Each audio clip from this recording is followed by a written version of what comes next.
Love it. We are back. Ladies and gentlemen, boys and girls, children of all ages, Ravens football is back. Oh my God, man, we've missed this. We've missed this. We've missed this.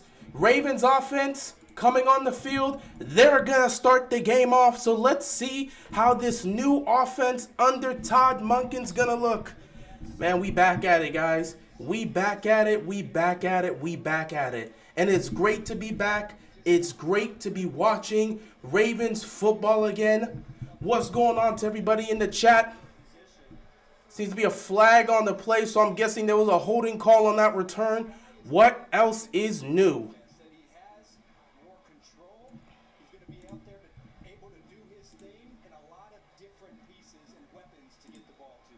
So, the Ravens offense is out here.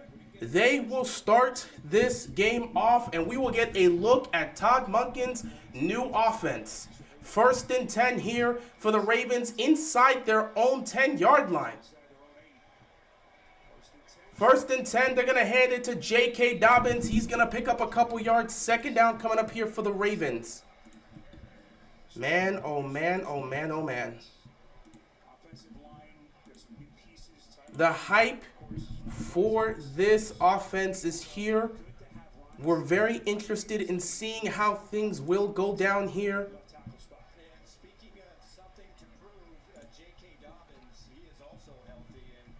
Lamar's going to take it under center here for 2nd and 6.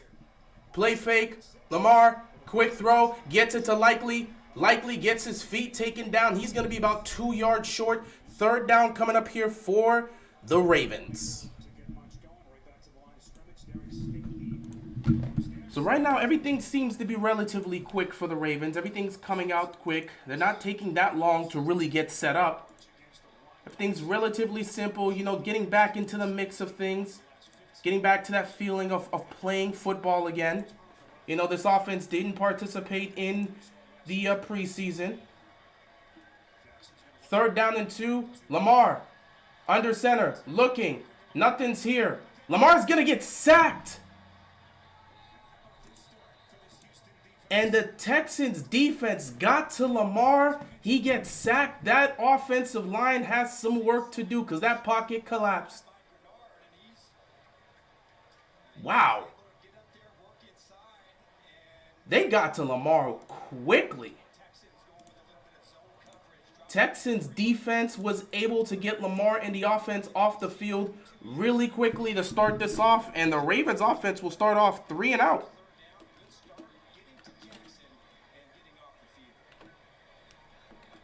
Here comes the punt.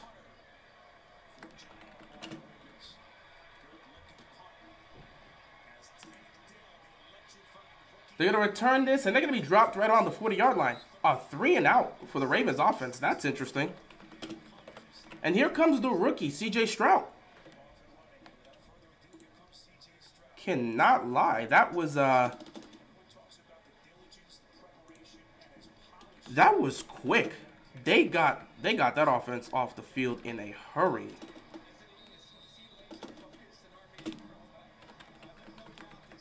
Well, let's see how the defense does to start this game off. Bro, just almost threw a pick. Well, that's good for Burrow. 1st and 10 under center here. They're going to hand the ball off. They're going to be stopped. Couple yards picked up. 2nd down coming up here for the Texans. Good for Burrow. I mean, what I expect Cleveland to be on him. He's performed very poorly against Cleveland, so I'm not surprised. 2nd down and 6 coming up here for the Houston Texans.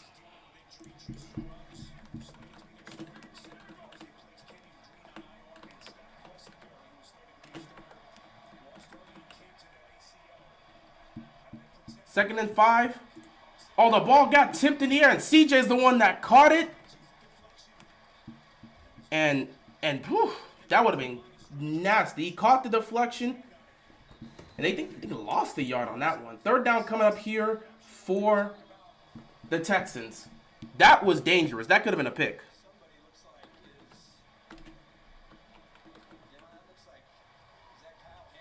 And Kyle Hamilton is down right now. Hopefully he's okay.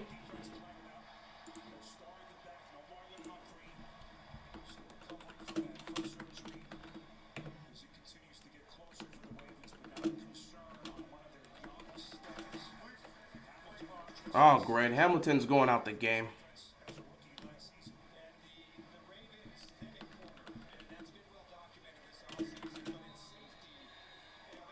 This is not what we need, man. This is not what we need. Third down coming up here for the Texans. 3rd and 6.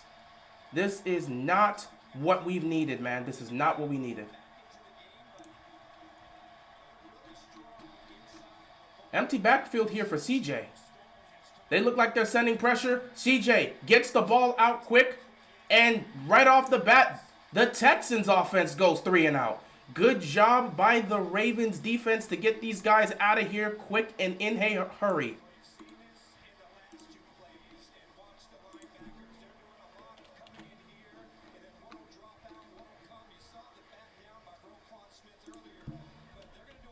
Defense was fundamentally sound on this drive to start off the game. Let's get this back to the offenses. Let's see if we can try this again. Texas with the punt up. Woo! I was about to say, I thought they were about to call this.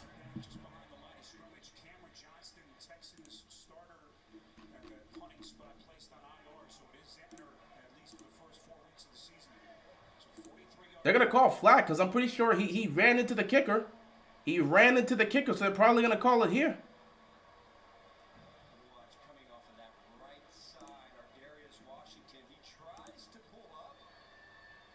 But here's the thing. Is it going to be roughing the kicker or running into the kicker? If it's running into the kicker, it's 5 yards. If it's roughing the kicker, it's 15. That's 5 yards, but it's still 4 down. Okay. Okay.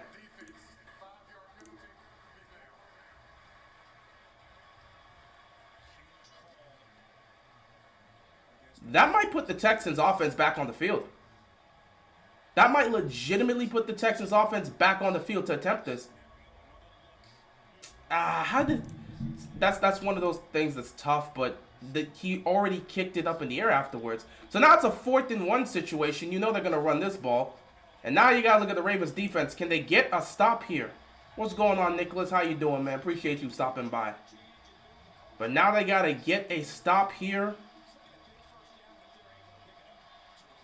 They ran this. CJ just gets swallowed by Patrick Queen. A sack on 4th down gives Baltimore great field possession for offense. Oh my goodness. They tried to get cute with it, and Patrick Queen ended that play. Ravens take over. That was beautiful. That was beautiful. Yeah, that Cleveland-Cincinnati game is going to be nasty. I expect it to be nasty. It may be similar to, I don't think it's going to be exactly the way Pittsburgh and Cincinnati went last year, but it'll still be relatively nasty.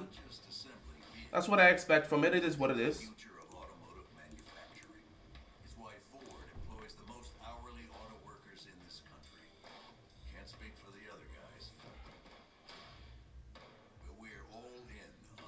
But the defense right now is active. Defense is active. Defense is live. Defense is doing their jobs. And that's all you can ask for.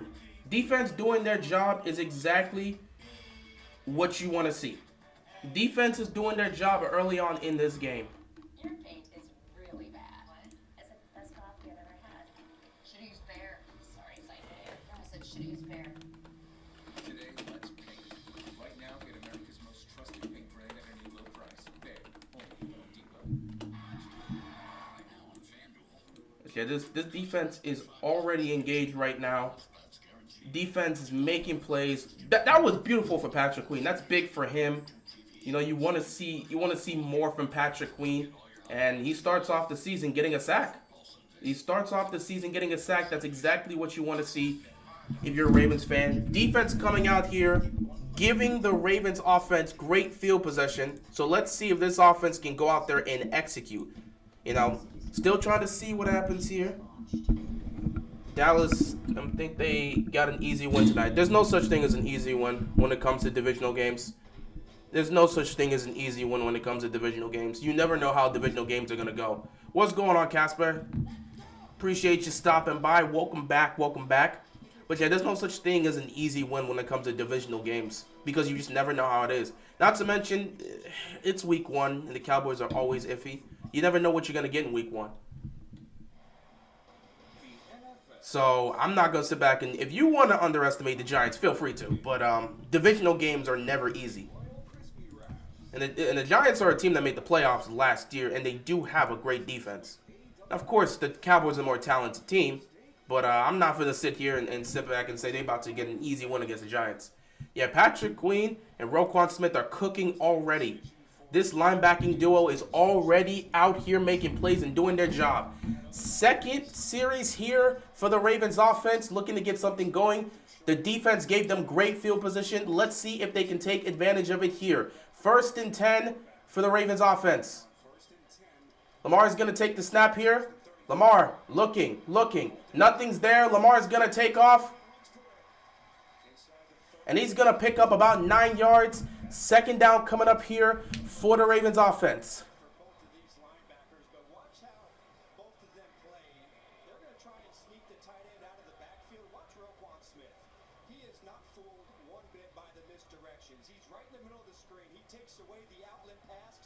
That was beautiful execution by Roquan Smith and Patrick Queen. 2nd down and 2 coming up here for the Ravens.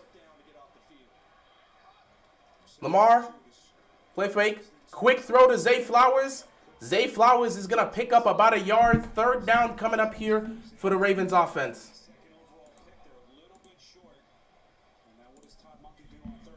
3rd down here.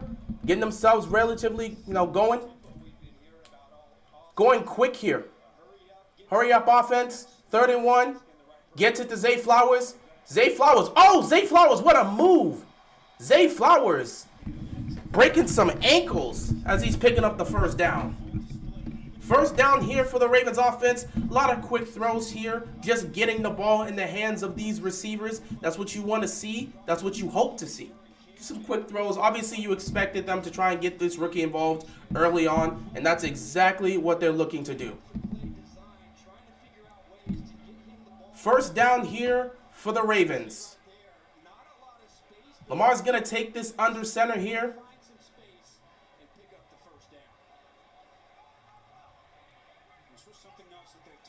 They're actually making, Lamar makes an audible at the line of scrimmage, and he's going to hand it off. But it is stopped. He handed it off to Justice Hill, and no gain was there. Maybe even lost a yard. 2nd down coming up here for the Ravens offense. 8:50 left to go here in the 1st quarter.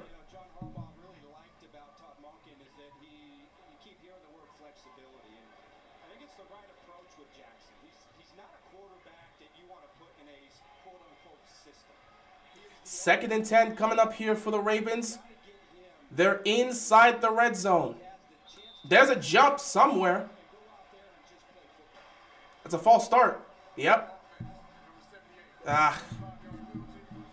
False start will be Dak's last chance in Dallas if he doesn't go to the Super Bowl. I mean, it depends on what Jerry thinks. Jerry's the one that decides whether or not he's going to be gone. If Jerry's tired of Dak, he's going to be gone. But if Jerry doesn't believe Dak's the problem, he's not going anywhere. They can still have a great year and not go to the Super Bowl, and Dak will be on that team next year. It all just depends on how Jerry Jones feels about him. San Francisco's already scored a touchdown against Pittsburgh. Interesting. 2nd down and 15 here for the Ravens. Empty backfield here for Lamar Jackson.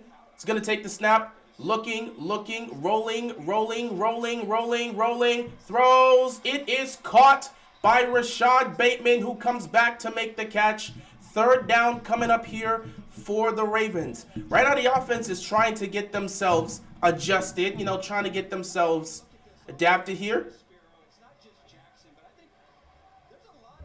A lot of space here, trying to get something going. This was great by Bateman, getting open in space and then coming back to the ball. That's what you want to see. 3rd down and 6 here again. Ravens offense trying to get some points on the board. Can they finish off this drive? Lamar takes a snap. Lamar looking pump fakes.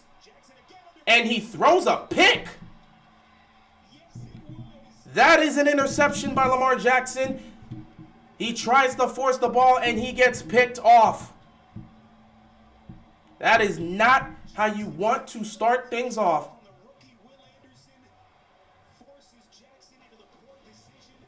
All right, that is a terrible decision by Lamar Jackson. He throws a pick there.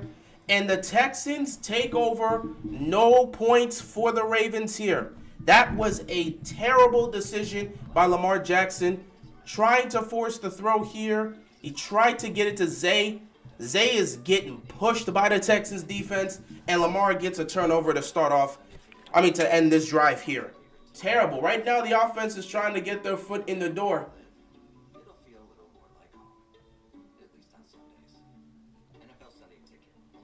You see, ladies and gentlemen, this is why it's good to play in the preseason when you've installed a new offense. Because when you have a new offense and you decide, hey, we don't need to test it out in the preseason with our starters, let's just go out there and throw it, you're going to get some rust. And that's exactly what we're seeing. It's a whole new system that you're trying to run, and you didn't have any time in testing this out in the preseason. Hey, man, that's what you're going to get. So, yeah, Lamar throws a pick there. That was not a good decision by him. He's trying to force the ball there. And it results in a turnover. So, not a good decision by Lamar Jackson. And right now, the offense does not look in sync in the slightest. Guys are trying to get themselves going. Lamar himself does not look comfortable.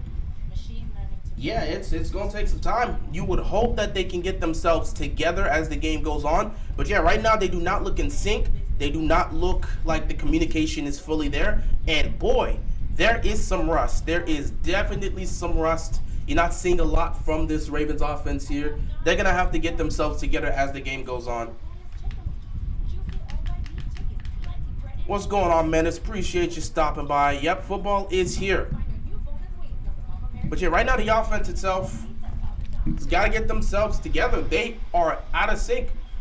And these are the moments we look at, man. These are the moments we look at and say, hey, maybe you should have played in the preseason. I understand if it's an offensive system that you already know from top to bottom. But when you're installing a new system, when you're installing a new system, you're installing a new offense, it helps to try to play in the preseason.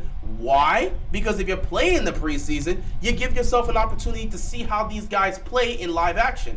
I get it. The preseason's a scrimmage, but I'd rather get live gameplay than nothing. CJ Stroud threw an incompletion there. Nothing. Couldn't connect with his receiver. Second down there.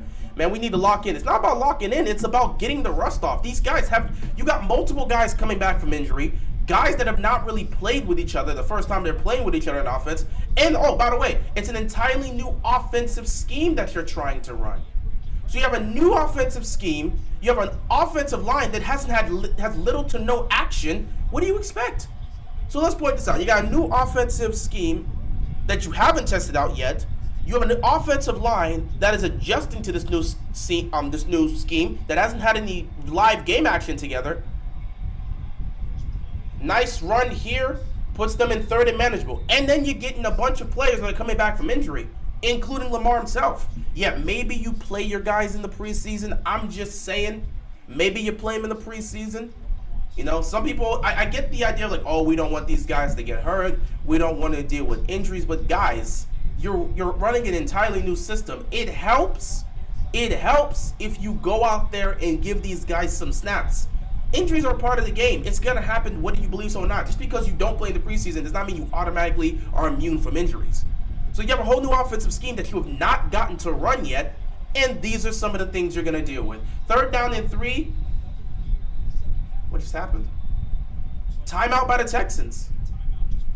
This is the most hype I've ever been for an NFL season. I'm finna cry. Man, you'll be fine. It's the start of the season. Not time to get emotional yet.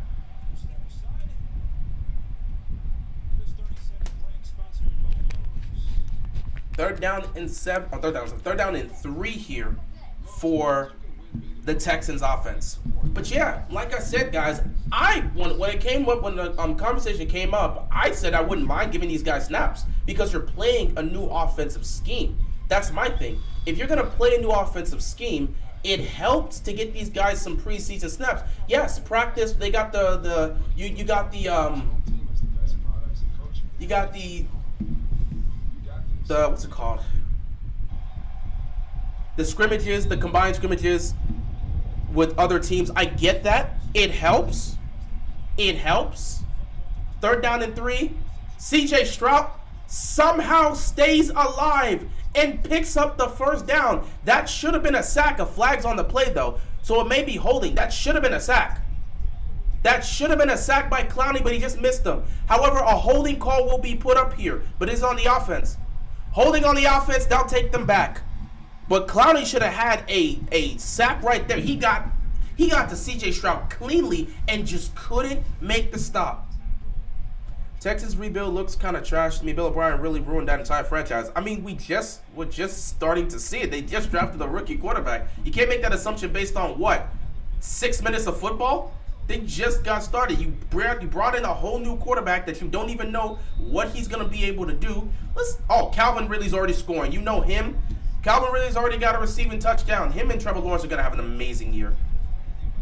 But yeah, I mean, like, you got to see what they do. Let's see what this young rookie quarterback's going to do. It's what, 6 minutes of game time for them, maybe less? 3rd and 13 here for the Texans offense. Ravens going to back up into coverage. They're going to quick throw this here. The screen is stopped. Defense is on their game. And they're going to force these guys to punt once again. Right now, nothing's really happening for CJ Stroud and the Texans offense. They're not really taking a lot of chances downfield. They're trying to slowly get him into the game. 4th down and 6 here. So they're going to punt this football. Now, again, the Ravens offense, they're going to have to figure something out. Kevin Ridley was extremely underrated on the Falcons. He's old, though. He's not old. Kevin Ridley's not old. He hasn't reached that stage of his career where he's old. He's still got plenty of time left. Now, of course, missing time does not help, but he's still got plenty of time. We know what Calvin Ridley was doing on the Falcons. So we know what Calvin Ridley was doing. Anyway, the Ravens offense is going to come back on the field. Let's see if they can do something on this drive. Can Lamar make up for the interception there? Because, man, they look so out of sync. Dog, he's pushing 30. He's not that old. He's not that old. Is he? I actually don't know how old Calvin Ridley is.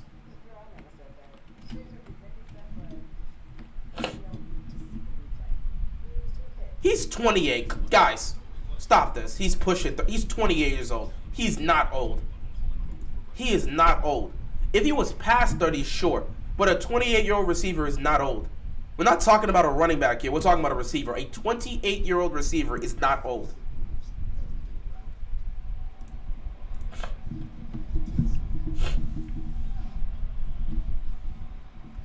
But yeah, the Ravens offense, 28 is kind of up there. Not really. 28 for a receiver. I get it if it was a running back, but for a receiver, 28 is not old.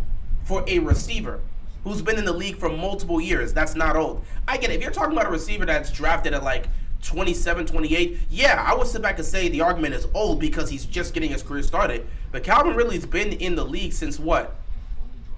2018, 2019? That's not that much time's passed. And 28 for a receiver is not old. Now, once you get to 30, then you can say, yeah, the receiver's getting up there. Hell, even 30 in some cases is not really seen to be getting up there for a receiver, depending on how much time he's played. Hope this isn't a repeat of the last few years where the offense is frozen during the first quarter or two. It was like that versus the Jets week 1 last year, and it was a different system. Yeah, because last year you didn't play your starters in the preseason. And Lamar Jackson came out after the game and said he felt rusty and they had to get into the game. When you don't choose to play your starters in the preseason and give them a couple of snaps, guess what? Week 1, you're going to be rusty. Now, with last year, it was a system that they already knew. That's not a problem. This year, you're in a system that's entirely new. Steelers are giving me a headache already. Bro, it's week 1. I expect everybody to be getting headaches. We just watched the Lions upset the Chiefs. Everything is crazy. Right now, every great team is on watch. I'm telling you, bro, the Jets could upset the Bills and nobody would blink an eye. Bengals could end up getting upset by the Browns. The Steelers right now are down against the Niners. Like, everything could be, everything that people expect to happen could very well not happen here. But yeah, the Ravens offense is going to have to get something going here because right now, they obviously aren't in sync and they're going to have to get into some sort of rhythm. 1st and 10. They're going to give this to Zay Flowers, kind of on a sweep here, getting the ball in his hands. He's going to pick up a couple yards here. 2nd down coming up for the Ravens. Wow. Kenny Pickett's, he's throwing a pick as well. See, it's just about trying to get comfortable. Getting comfortable and figuring out the system that you're in. It's going to take some time. It's going to take some time. You know, I feel like this is a year where everyone's going to start off and be like, all right, bro. A lot of us, if you didn't play in the preseason, you could be starting off rusty. If you did, you may start off on fire. Then again, it doesn't matter. It doesn't mean that's going to be the case for everybody. So, you know, we just saw that right now Kenny Pickett's struggling. 2nd down and 4 here. They're going to run this with J.K. Dobbins. J.K. Dobbins breaking tackle after tackle, but he's going to be stopped short just a yard. 3rd down and 1 coming up here. Kenny's a bum. Sam Darnold was better than him in the... Okay, all right, bro, cool. That's a wild statement to make. Quarterback sneak on 3rd and 1, and they're going to get it. I'm surprised they did a quarterback sneak here. So they're going to get it. Lamar picks up the 1st down, but a quarterback sneak on 3rd down is wild. They're just trying to get something going on offense.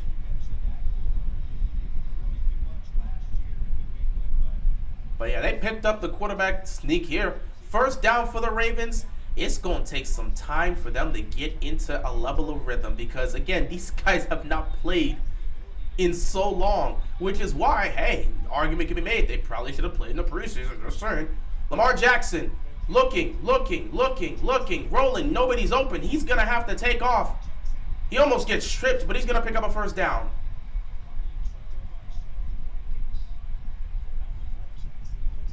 Offensive line right now is trying to get something going. The coverage has been well. Like, nobody seems to be open downfield. Like, Zay Flowers is running down the field, but there's a safety right over the top there running with them. So the coverage right now, give credit to the Texans defense. The coverage has been great. Also, the offensive line is kind of struggling right now in trying to hold these guys. So that's a bit of a thing that you would want to worry about. 1st and 10 here for the Ravens.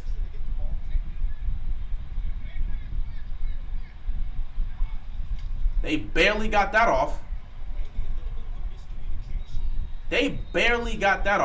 Play clock went down to nearly 0.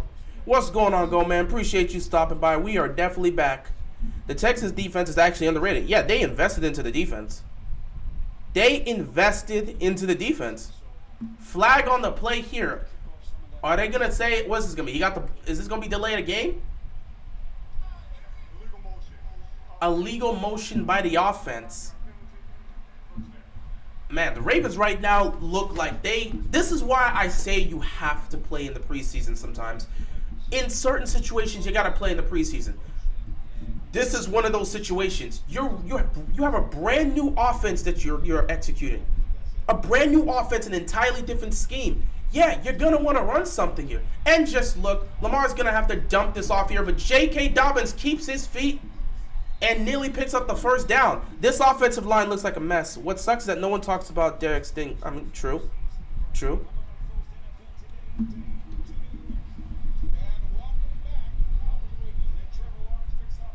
I'm telling you guys, this is one of those reasons why I look and say sometimes the preseason's important. If you're going to introduce a new offense with a new scheme and everything, yeah, it helps to be able to, I don't know, play in the preseason. This offensive line has been getting beat throughout the entirety of training camp. They were showing weaknesses. An audible was made here by Lamar Jackson, so we'll see how this works out. He's going to hand it, and nothing was picked up here. So 3rd down's coming up here for the Ravens. Let's see what they can do with this. But yeah, you have a situation here where you have a brand new offense. You have multiple guys that are coming back from injury and all come into play together. There's so many elements that come into this that the preseason definitely could have helped you out. But, hey, they chose not to play their starters. They said they'd figure it out in week 1. these are the moments of figuring out. And I told you guys, don't be surprised if they struggle here. Lamar gets it to Zay Flowers on third down. First down picked up here by the Ravens.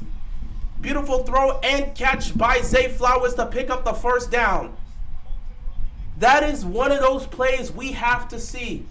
Oh, Washington scored a touchdown. That's great. Quick huddle here, giving it back to Zay.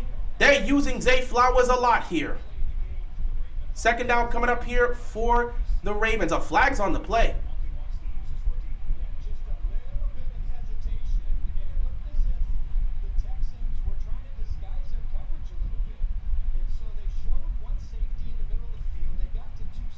What's this flag for? Personal foul on the defense. Okay. So a first down is going to be picked up here. San Francisco's up 10-0 against Pittsburgh. Ooh, man. I thought I could see upset alert there, but I didn't expect Kenny Pickett to come out and look this bad with the way he was playing in the preseason.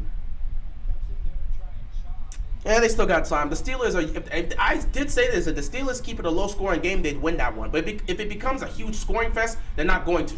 J.K. Dobbins dives in for the touchdown.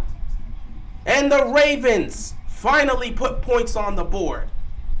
Took a while, and the offense is trying to get in rhythm, but they were finally able to break through. J.K. Dobbins, welcome back, gets himself a touchdown to start this off. Great blocking there. Great blocking, and Dobbins just going to dive in for the touchdown.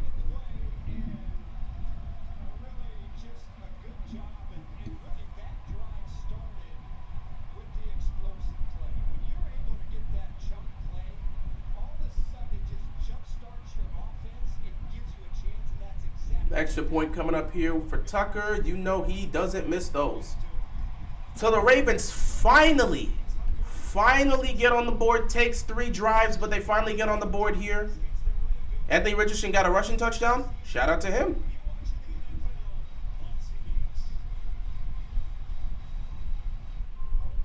But yeah, this offense is going to take some time. I told people, do not be surprised if they come out looking sluggish. Do not be surprised if they're not in sync to start off with. If you choose not to play your starters in the preseason, this is the result you're going to get. And it's going to take time. Now, as the game goes on, I expect things to slowly open up. This is just like the Jets game. It's exactly like the Jets game. So I'm not surprised to see things going the same way that Jets game went. When you don't play your starters in the preseason, it is what it is. $50 million for Jackson, what a joke. That's great, Lewis. If that's the assessment you want to make, that's cool. I'm not gonna argue. You're free. You're entitled to your opinion, bro. If that's the assessment you're gonna make based off of week 1, feel free to, bro. I'm not gonna say it. You're entitled to your opinion. Joe Burrow got paid, and I watched him throw 5 picks against the Steelers defense in week 1. So you're free to make the assessment however you want. What's going on, Eric? Appreciate you stopping by. But your Ravens offense finally gets something going here. They finally finish the drive and capped it off with a touchdown. Defense will be back out there. But again, the offense is going to have to get comfortable. The offense is going to have to get comfortable. It's going to take time, like I expected. That's why I was one of the people that said I wouldn't mind if they played in the preseason, because you have a whole new system that it's going to take time to get used to. Derek Carr's looking good. That's good. I'm glad to see Derek Carr's having success with the Saints. A lot of people believe the Saints can win the division. Because, I mean, well, that division isn't, anything too special. So anybody can take it. So here comes the defense.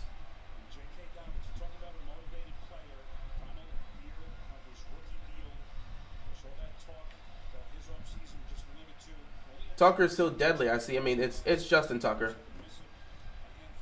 It's Justin Tucker. Nothing's changed. Every year, Justin Tucker's going to be Justin Tucker.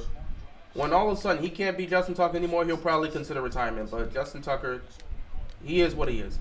Either way, Ravens finally put some points on the board. And again, I expect that this is going to be a long process, guys. It's going to be a long process. This game is the game that they have to utilize to get the rust off and get themselves together. It comes down to that, bro. The offense is going to take time. Like I told people, you can't expect this offense to just be in sync when guys are coming back from injury, not playing football in months, and they're all in a brand new offensive scheme. It's to be expected, which is why, again, I personally said play in the preseason, but I didn't say play in the preseason, which is why I said I wouldn't mind them playing in the preseason. Because you want to test out the system. Even if it's just throwing a vanilla offense out there, you still want to test the system out. And it's any given Sunday right now. Colts tied the game up, obviously, Anthony Richardson with a rushing touchdown. It's tied 7 apiece in Indianapolis. 1st and 10 here for the Houston Texans. Why is the Washington defense so suspect into the damn goal line? Because the secondary is not to be trusted. 1st and 10 here. CJ's going to take this under center. He's going to hand the ball off, and they're going to pick up some good yardage here. A couple yards picked up. 2nd down coming up for the Texans. Is Mark Andrews not playing? Yeah, he's not playing. There's Anthony Richardson getting that rushing touchdown. That's his first touchdown of his career. First rushing touchdown, too. But, yeah, first touchdown of his career. But, yeah, Mark Andrews is not playing. He's on the sideline. He's been dealing with a quad injury the last couple weeks, so he's not playing. The linebacker gave up 44 yards on a single play. Yeah, I'm not surprised. I'm not surprised. The only thing I look at that's top tier on the Commanders' defense is the front 7. That's it. The first quarter is winding down. They will run one last play. Play fake here. CJ throwing over the middle. Incomplete. He had a man open. He threw a little bit too out there. He had a receiver. He had a receiver open. Just barely missed him. 3rd down.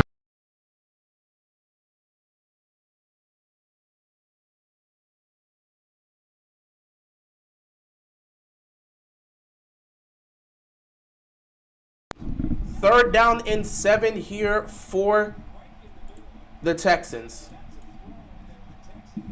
That sucks, but Isaiah likely will do good in this place. Yeah, you expect that. Again, it's going to take, it's the first quarter. This first quarter's been long. Notice that, right? 3rd down and 7. CJ looking.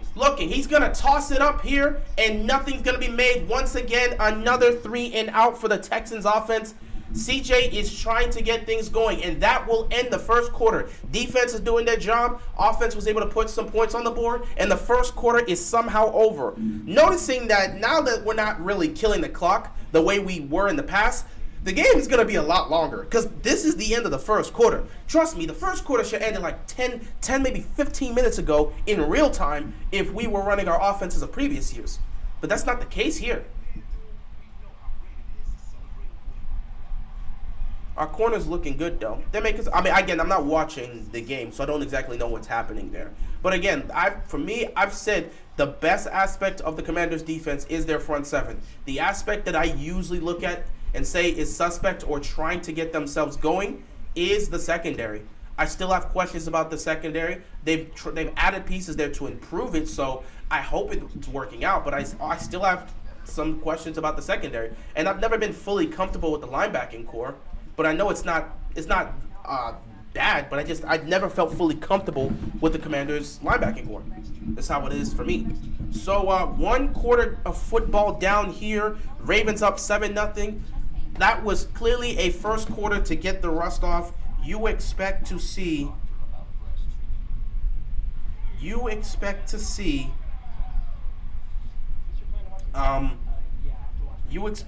something here.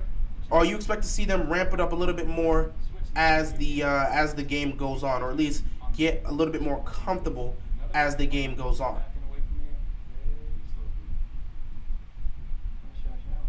Football season is here. Get NFL Sunday ticket from YouTube TV on us. A $449 value, plus get a free 5G phone. Only on Verizon. But yeah, it's going to take time. It's going to take time. It's a new offense. They're trying to run things differently. It's going to take time. Ravens offense will start off the second quarter here, so we'll see if they can get back in a rhythm. Right now, my biggest concern with the offense is the offensive line. They're still trying to figure things out, and they've had some moments here so far in this first quarter where it's like, yeah, the protection isn't exactly where you want it to be. But past that, is what it is. Steelers getting destroyed. That's not what I expected in week 1. So I'm actually kind of surprised because I thought they could have pulled off the upset. But if they're getting destroyed right now, if Kenny Pickett's looking that awful and the defense can't make a stop with it, damn, that's crazy. Then again, I picked the Niners to be the number 2 seed in the NFC and to win their division, so I'm not surprised to see the Niners do this. But I thought the Steelers would put up more of a fight than this. Either way, the Texans have gotten nothing going on offense. The Ravens have gotten something going on offense, but they're still relatively rusty. It's a game of rust, guys. It's a game of rust. That's why week 1's always the week you look back and say, hey, it's going to take time. You know, everyone's got to get back in a rhythm. Football's official. Don't run into the kicker. Football's officially back. Devin Duvernay's going to get this punt. It's going to call fair catch. And the offense is going to come back out here to see if they can extend this lead. Lamar Jackson's only missed 1 throw, and the 1 throw he missed ended up being a pick. So past that, Lamar is, you know, he hasn't been taking a lot of shots so far, but he's been doing what he needs to do for the most part.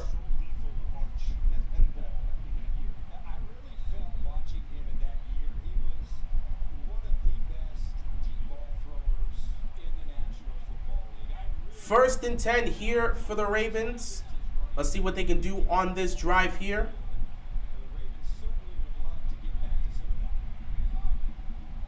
Lamar takes a snap.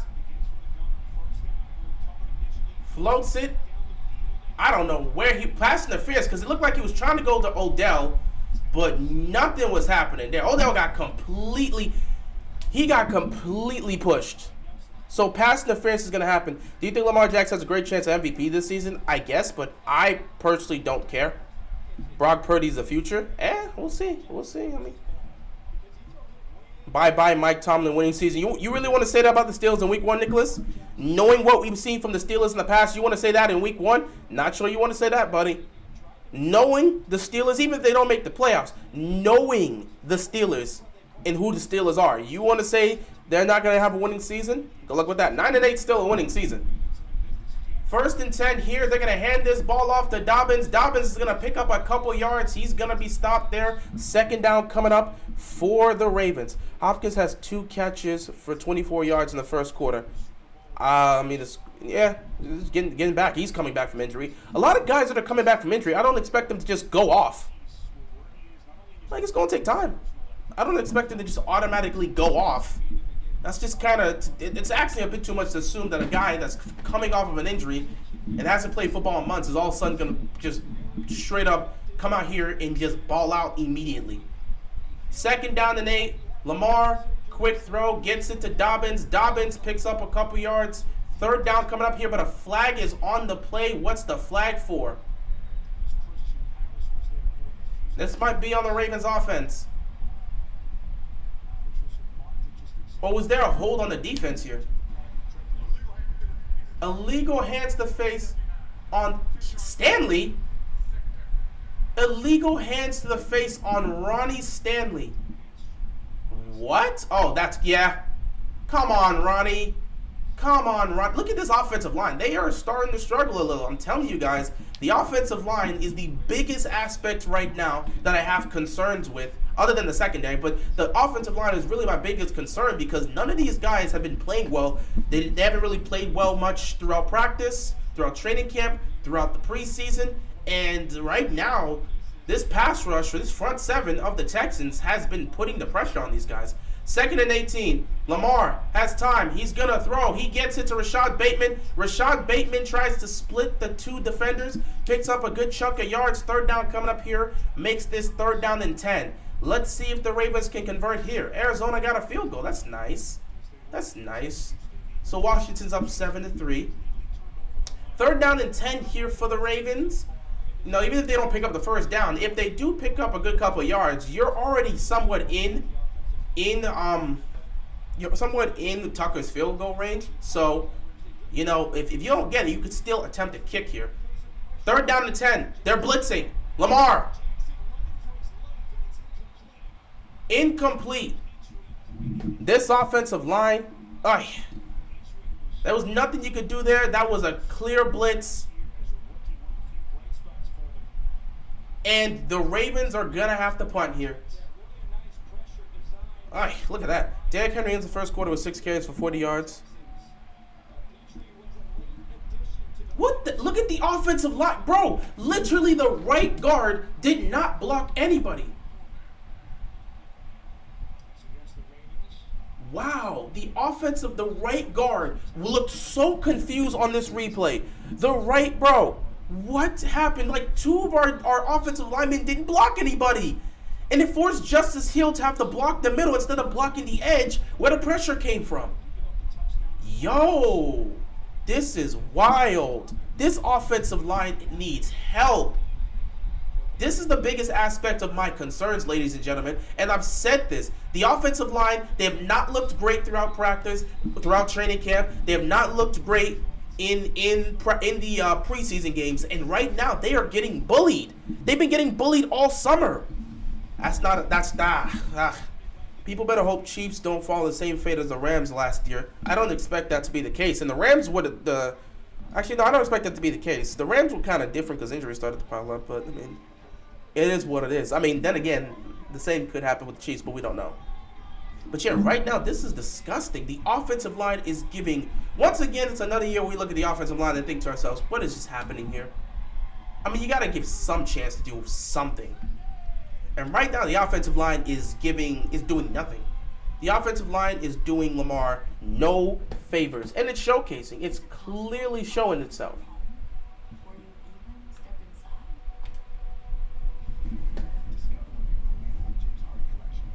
So yeah, we continue to see struggles. Let me actually see if I can just take a look at what's happening in some of these other games real quick. So for week 1, we got a bunch of games happening here. Falcons up 7-0 against the Panthers. The Browns have a 3-0 lead against the Bengals. Jaguars and Colts are tied 7 apiece. Bucks up 3-0 against the Vikings. Kirk Cousins better get his crap together. Titans up 6-3 against the Saints. Niners up 17-0 against the Steelers, and Brock Purdy's looking like the GOAT. Commanders up 7-3 against the Cardinals, and we're up 7-0 against the Texans. But right now, no one, Trevor Lawrence is also throwing a pick as well. A lot of these guys are coming off of a lot of rust. The only person that looks ready to go to start the season right now is Brock Purdy. That's funny. Oh my God, Brock Purdy's coming out looking like the GOAT. And Brandon Ayuk has both of those receiving touchdowns, so he's doing his thing. Christian McCaffrey, 7 carries, 39 yards. They're just smoking the Steelers right now. Meanwhile, Kenny Pickett, 5 of 8, 9 yards and an interception. That's terrible. Browns versus Bears dogfight, exactly what I expected. I expected that. Deshaun Watson has 41 passing yards, and Joe Burrow's 4 of 10 for 25 yards. So nobody's in sync to start week 1. The only person that's having a good performance so far in the 1 o'clock games is Brock Purdy. None of the good, Burrow's not doing well. Trevor Lawrence is doing solid, but he's also throwing a pick. Deshaun Watson is, he's there. What's going, Lamar himself, he's throwing a pick. Nobody seems ready for week 1. I love it. That's where you get the overreactions. Week 1 overreactions, they're a real thing, and we will see it here.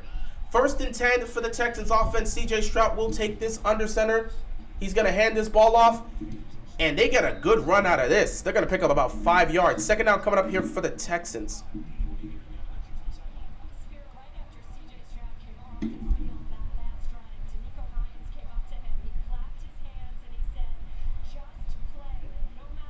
Second down and 5 here for the Texans. 12:25 left to go in the second quarter. There's still plenty of time left in this game. There's a lot of time left in this game.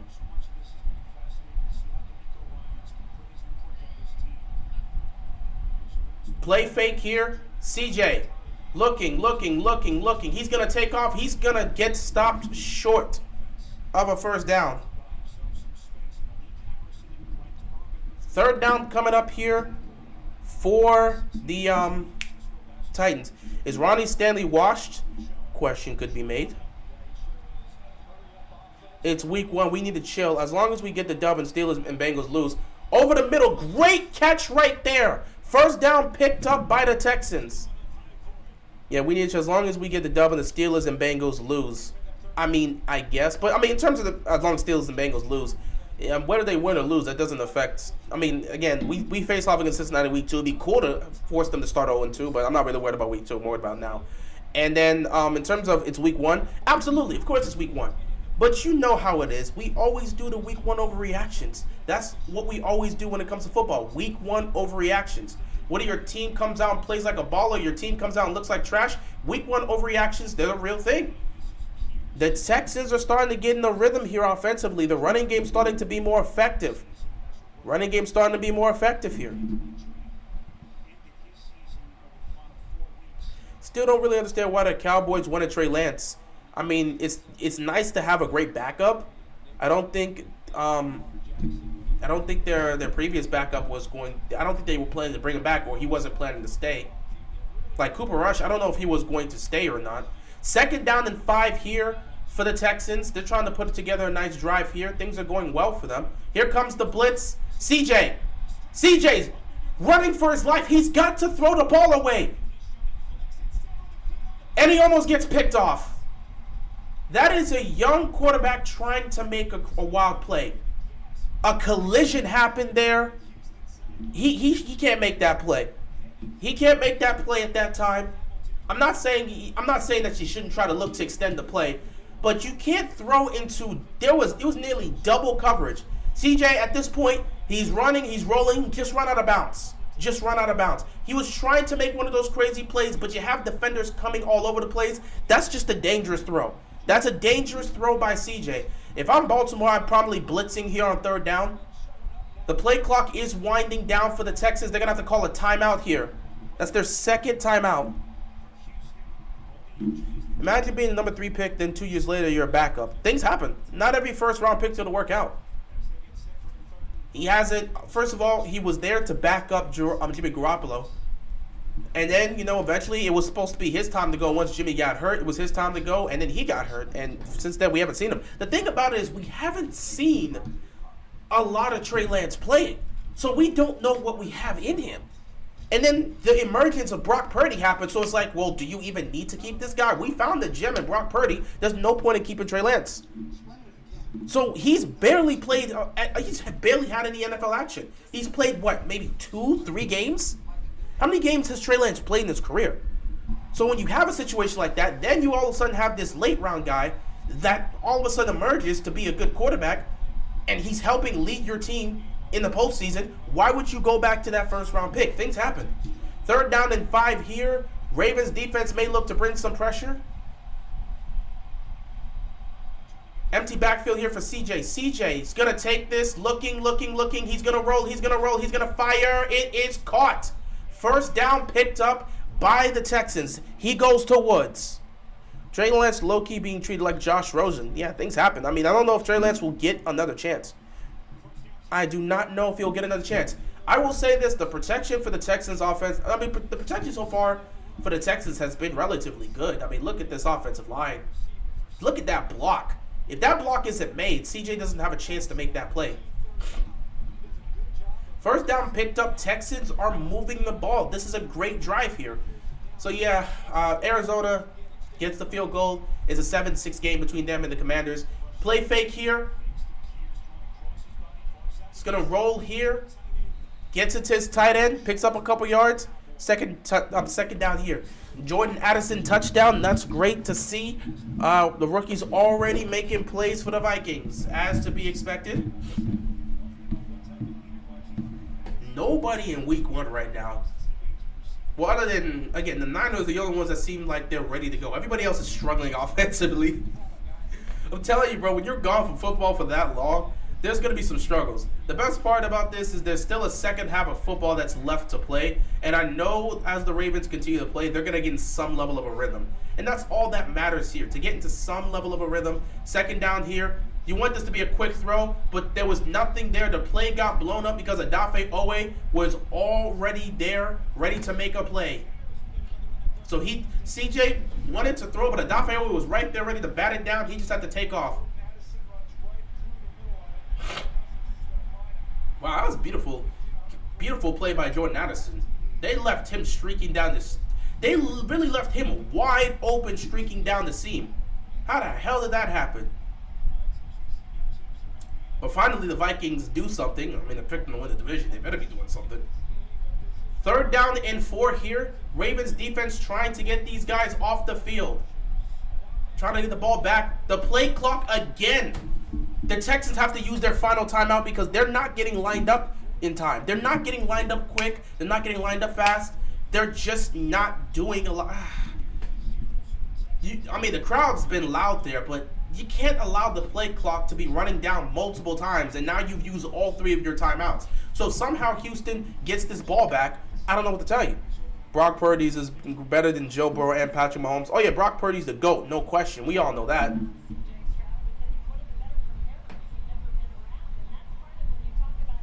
This play clock situation right now for Houston is an issue. They have to get that together.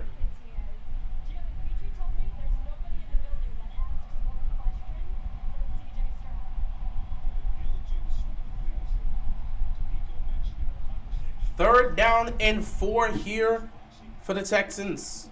Can they convert and keep this drive alive? This has been a great drive here for C.J. Stroud. It's been a long drive, but it's been a great one.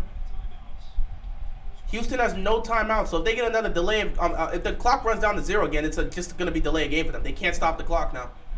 Here we go. C.J. Pressure's coming. He's going to fire over the middle. It is caught. 1st down. CJ is standing in the pocket. Shout out to the Texans offensive line. He's getting plenty of time to throw. He's getting plenty of time to throw. I just realized Pittsburgh is 2 seasons away. 2 seasons away of passing that Dallas Cowboys. 2 seasons away from passing that Dallas Cowgirls consecutive winning. I'm not fully sure what you're implying there. 1st down and 10. CJ has been putting together a nice drive here. And the offensive line's been... Oh, look at the blitz coming. But he gets that out quickly. Missed tackle. And Kyle Hamilton stops that from going there. Because Ronald Darby missed the tackle and Kyle Hamilton said no. 2nd down and 7 here. Honestly, if you're Houston, you want to give CJ Stroud a lot of quick, easy throws. Keep it simple. Keep it short. You don't need to try to take shots down the field right now. You're just trying to keep it simple. You're putting together a nice drive. Don't ruin it by making a mistake. 2nd down and 5 here for the Houston offense. They're killing a lot of clock, and they're running this down. This is a beautiful drive by the Houston Texans. San Francisco's up 17-0 against Pittsburgh. Who would have thought? Play fake here. CJ over the middle. Another good completion here. 1st down picked up. CJ is getting comfortable. They're making things simple for him, and he's finding the spots within the Ravens defense.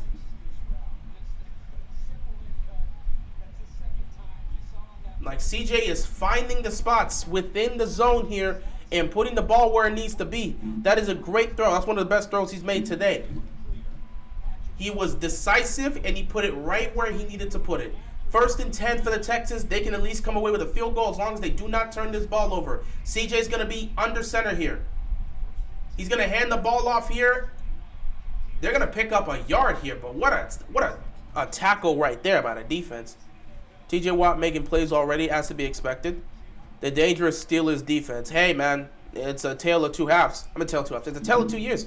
Because last year, we saw the Steelers defense go out here and pick off Joe Burrow. I was about to say Bo Giro. Who's that? But yeah, they picked off Joe Burrow 5 times last year in week 1. This time they're getting smoked by Brock Purdy. It's a tale of 2 years, bro. Things happen.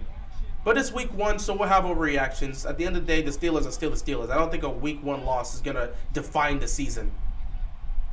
2nd and 9, they're going to hand this ball off here, and the defense makes a good stop here, picks up about 3 yards. 3rd down coming up here for the Texans. They have been running this clock down. This has been a very long drive by the Houston Texans. Another 3rd down situation. Can the Ravens defense make a stop? They've given up 3 3rd down conversions. Can they make a stop here and force them to kick a field goal? Or will the Texans be able to keep this drive alive?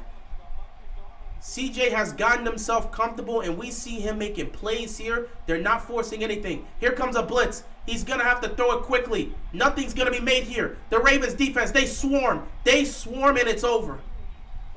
4th down here for the Texans, and they're going to have to kick a field goal. I don't know if I like that play call here by the Texans, but the Ravens were blitzing. So that's the thing. The Ravens sent pressure. They sent everybody. So I understand C.J. Stroud deciding to just kind of dump this off here. I don't know. The play calling isn't questionable. It's partly questionable for me because I'm like, that play is not picking up a first down. But at the same time, I understood why they chose that play because they saw the pressure. And it's like, well, you got to kind of dump this off. There's nowhere else to go with this. Kick is up, and it is good. And just like that, the Houston Texans put some points on the board. 3:56 left to go. It's a 7-3 game in Baltimore. Let's see if the Ravens can put together an offensive drive and score some points before halftime. Because the Texans do get the ball coming out of half. Let's see if the Ravens can score. A lot of rust here in the first half. I expect the Ravens offense to perform better in the second half. But there was a lot, and I mean a lot of rust here in the first half of this game.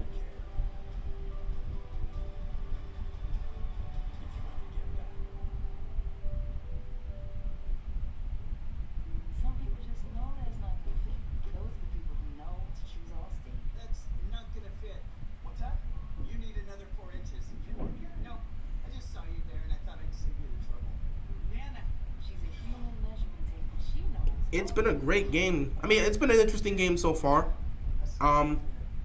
Defense had a little bit of a bend but don't break type of situation here. But still, you know, it is what it is. They managed to stop the Texans though. But that was a nice drive by C.J. Stroud. He executed well.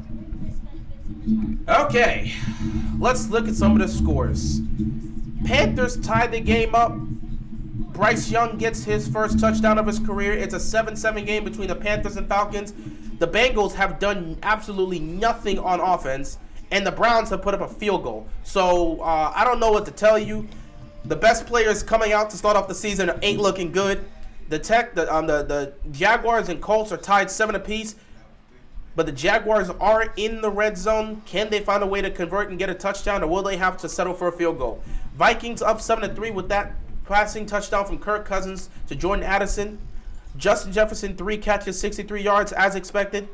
Titans up 6-3 against the Saints. The Niners are the only team that came out to play offensively. They're up 20-0 against the Pittsburgh Steelers.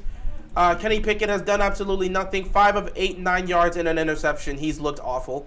But again, they got plenty of time left in the game to figure something out.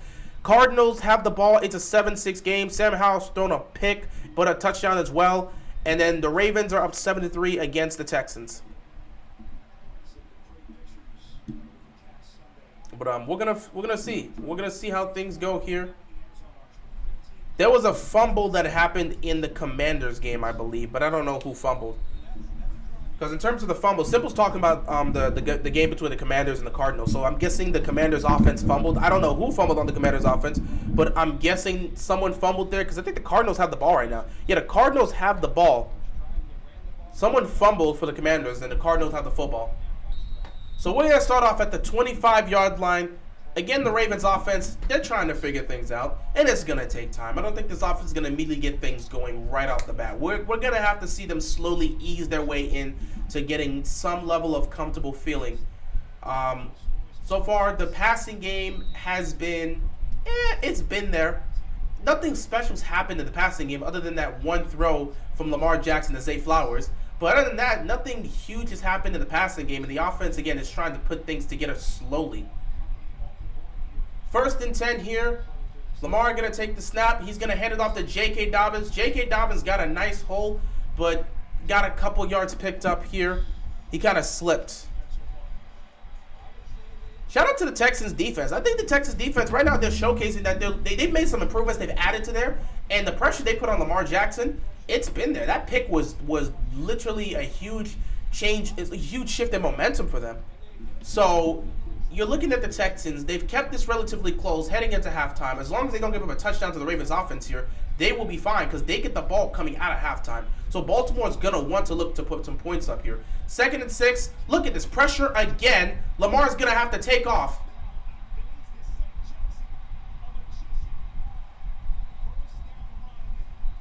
Look at this.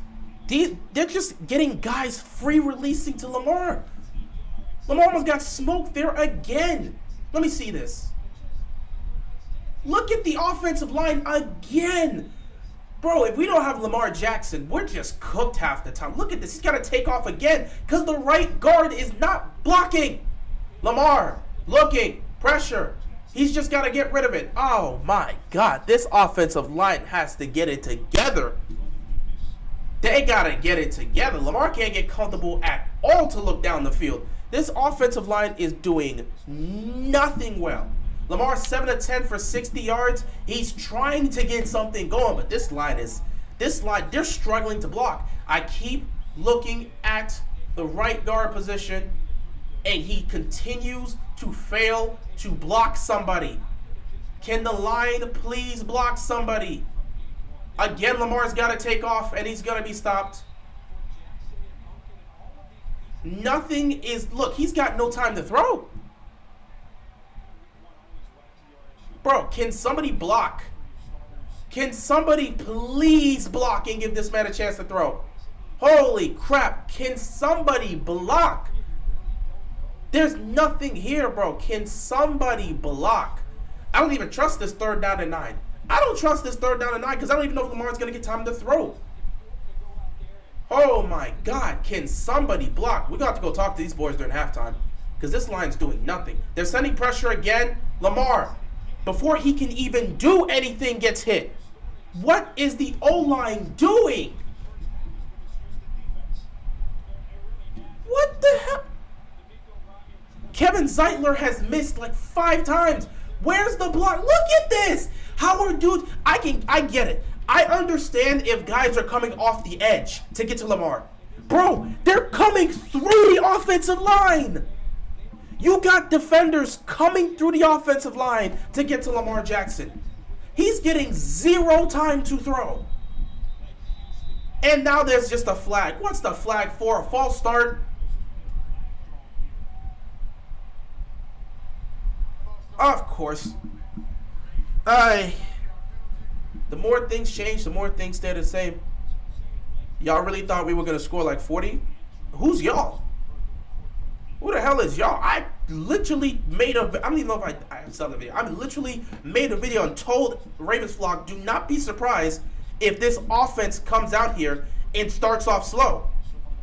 80% of the fan base, good for 80% of the fan base. I ain't part of that. I literally made a video and said, guys, do not be surprised if the Ravens offense comes out here slow and sluggish. It's going to take time to get into a rhythm. And I really spoke about this not because of the weapons, but because of the offensive line.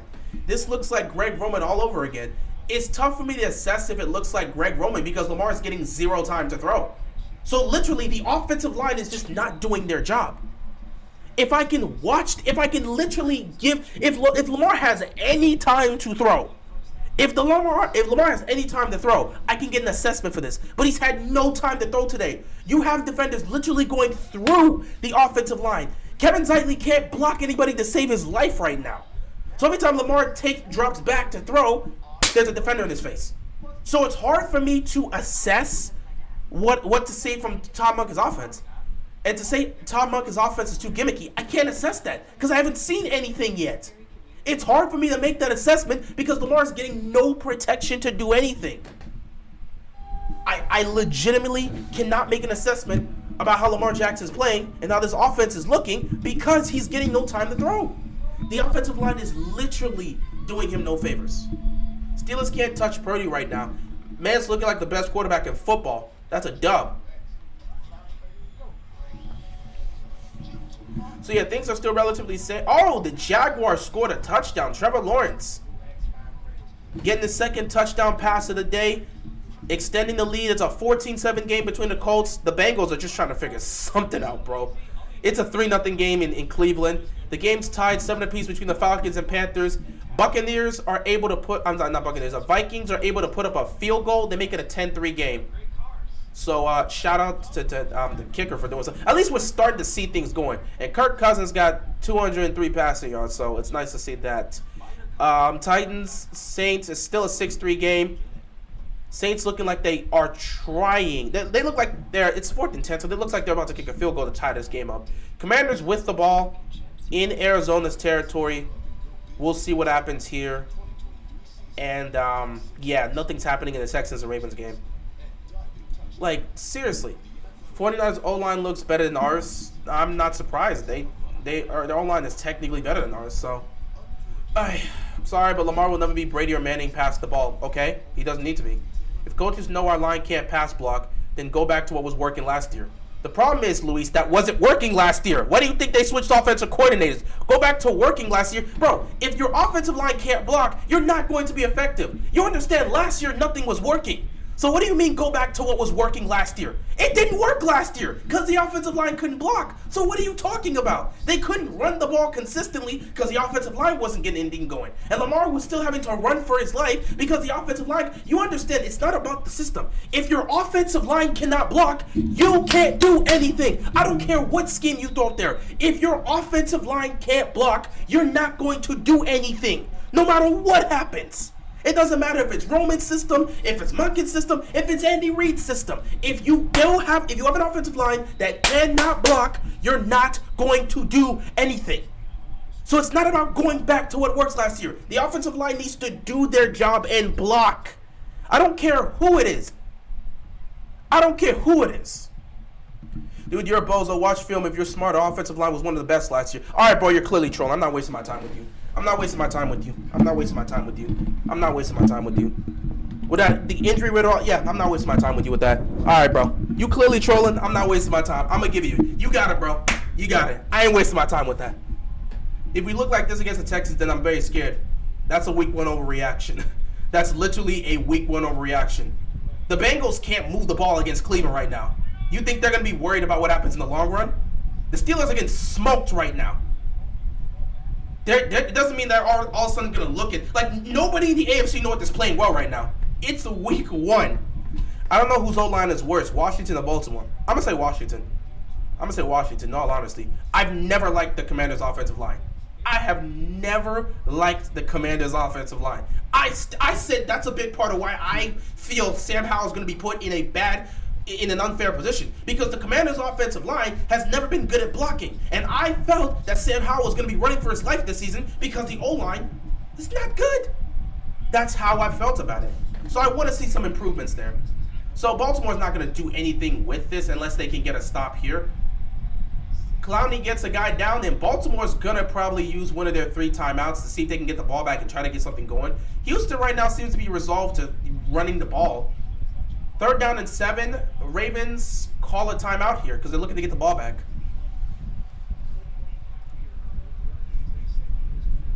Ronnie made of glass, and when he's on the field, he's not playing good. He hasn't looked like himself since the injury. Obviously, that was nearly a career-ending injury.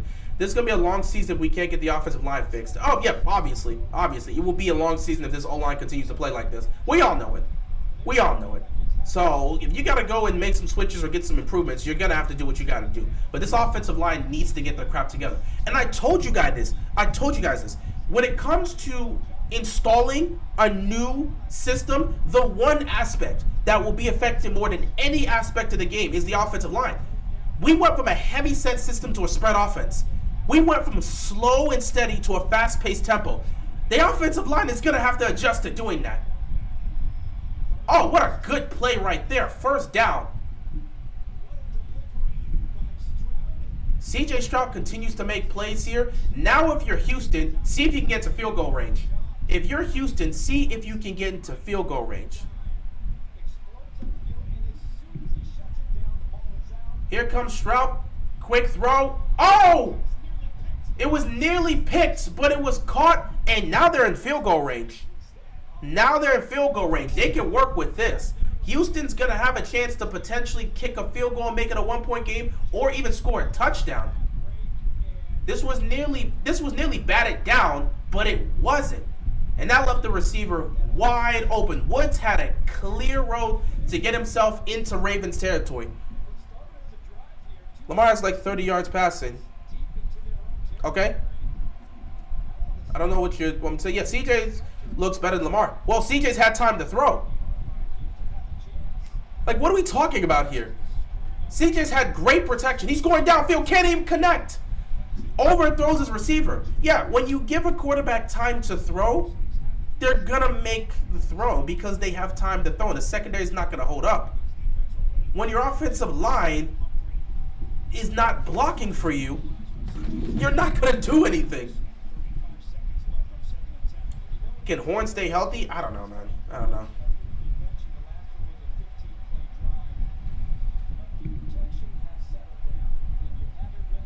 Yeah, Monken can't see the blitz. It's not about seeing the blitz coming. It's about the offensive line doing the job. You can set the protection.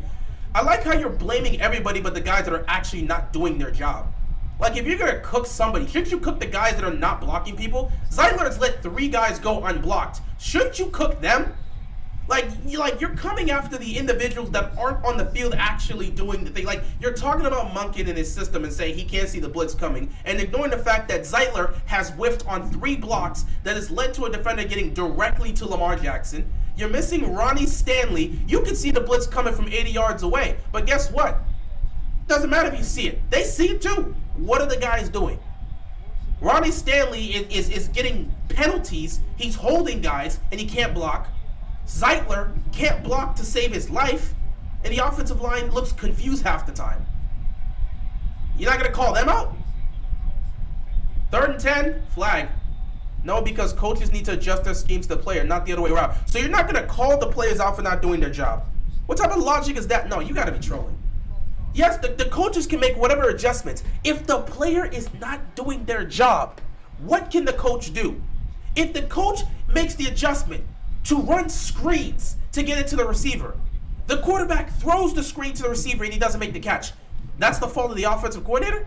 That makes no sense. If guys aren't doing their job, how is it on the offensive coordinator if they're not doing the simplest job of blocking? That doesn't make sense. What a coincidence that Ronnie Stanley's best years was when we attempted like 3 passes a game. Bro, you're trolling. I'm not wasting time with this, bro.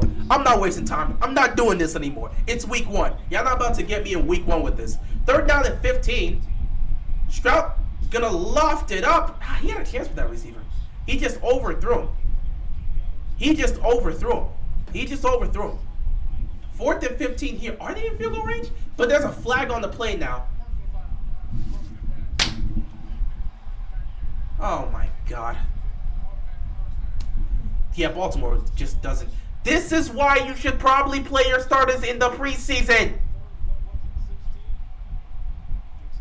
This is why you play your starters in the preseason. This is why you should probably play your starters in the preseason. These guys look completely out of sync. This first half, they have not done a single thing good. Well, they started off good. The defense started off good. The offense... Oh my God, defense! How do you give up a? Oh my God! Now they're straight up. They're straight up in field goal range. Ravens gonna call a timeout. Now you call a timeout. Your defense is getting cooked right now. They're making idiotic penalties, and now you call a timeout. Baltimore's got so much work to do, and that's why I say what I say, man. I don't know if I already said this, but like, you have to work to where you want to get to. And I expected this Ravens team to come out sluggish. I didn't expect them to look this bad, but I expected this to be somewhat similar. They're going to have to figure things out in the second half because Lamar's getting no time to throw. The running game they can't get the running game going either because, I mean, J.K. Dobbins is making like 3, 4, 5 moves and picking up 4 yards. 49ers look like the best team week 1 and we got to play them. Well, it's a great thing that we don't have to play them in week 2. They can look the best in week 1, but it doesn't matter how you look at week 1. It matters how you look at the end of the season. I don't give a damn how you look in week 1. At the end of the day, the switch can flip and all of a sudden you go from a great team to a bad team. Your season can change just like that. So I'm not worried about having to play the 49ers until we have to play the 49ers. And I would assume the Ravens offense is not going to look like this by the time we get to play them. So, I mean, good for the 49ers for playing like this, but, I mean, that doesn't necessarily mean it's going to translate to the rest of the season. Everything's still relatively the same. Titans tied the game up against the Saints, or maybe Saints tied the game up against the Titans. It's a 6-6 game either way, and the Titans are in New Orleans territory. Cardinals with the ball. Not going to do much here. Looks like the Commanders may end up getting the ball just before halftime. The secondary every season is so trash, it's ridiculous. They give up so many yards. At some point, they're going to need to draft that second guy to go. Well, one, we're missing Marlon Humphrey, so that's not much of a surprise. So you're missing Marlon Humphrey, it hurts. But two, we don't have that second corner to lean on, bro. At some point, I'm assuming either they're going to try to look to get someone via trade before the trade deadline this season, or they're going to look to draft somebody this year. But at some point, the Ravens need to go get that second corner. How do we fix our O-line? Reps. This is why I felt that this is legit. Oh, wow, he's talking to the defense right now. He's talking to some of these guys, man, saying y'all can't be doing what y'all doing out here. But this is why I say it's important sometimes when you're running a new offensive system. It's important. We have nearly the same amount of penalty yards as total yards. How do you have 82 penalty yards in the first half? But yeah, how do we fix our O-line? One of the things you can do to improve your O-line is to give them reps. Again, guys, you're running an entirely new offensive scheme. You're going from Greg Roman's scheme to Todd Monken's. They run two entirely different systems. In order to get these guys in sync, they're going to need reps where they're playing. Now, again, after they've gotten reps, if they still look bad, well, then you just got a trash offensive line.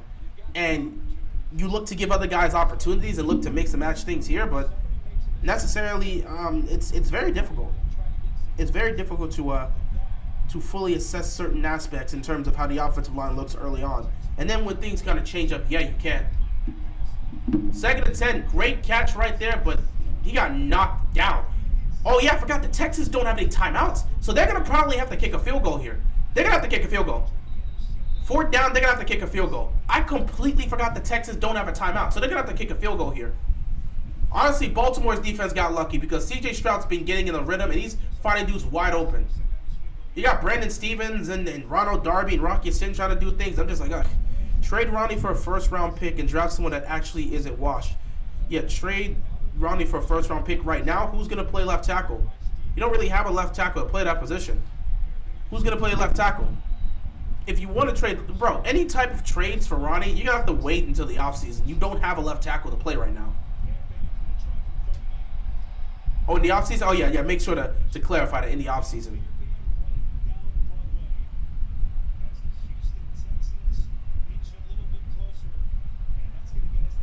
All right, we're at halftime. It's a 7-6 game.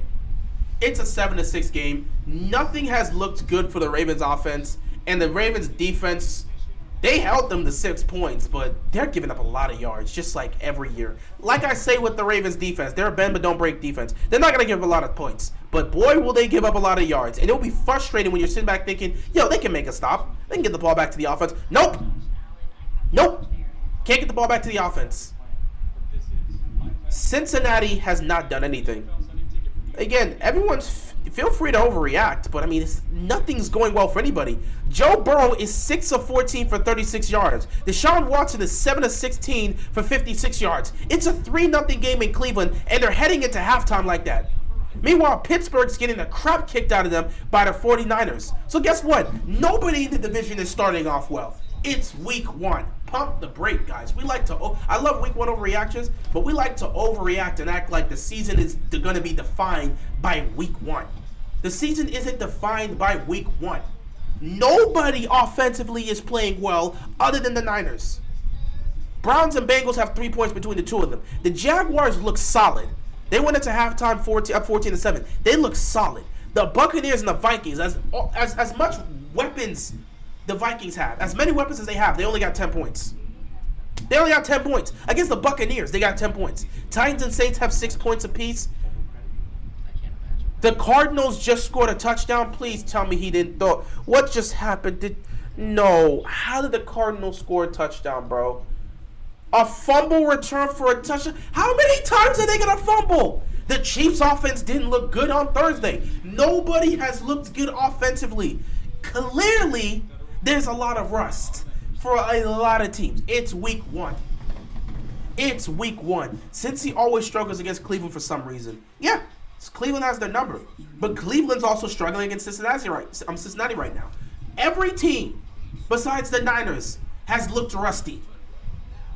The Lions offense, despite the fact that they beat the Chiefs and the Lions offense did not look great in terms of points in production. They didn't look great on Thursday night. Cincinnati looks terrible right now. Cleveland looks terrible right now, but they got a field goal. Pittsburgh looks garbage. They look awful offensively.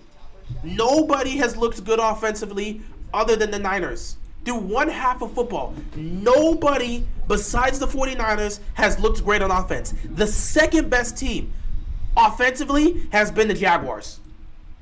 So that's your assessment right now. There is a lot of rust right now.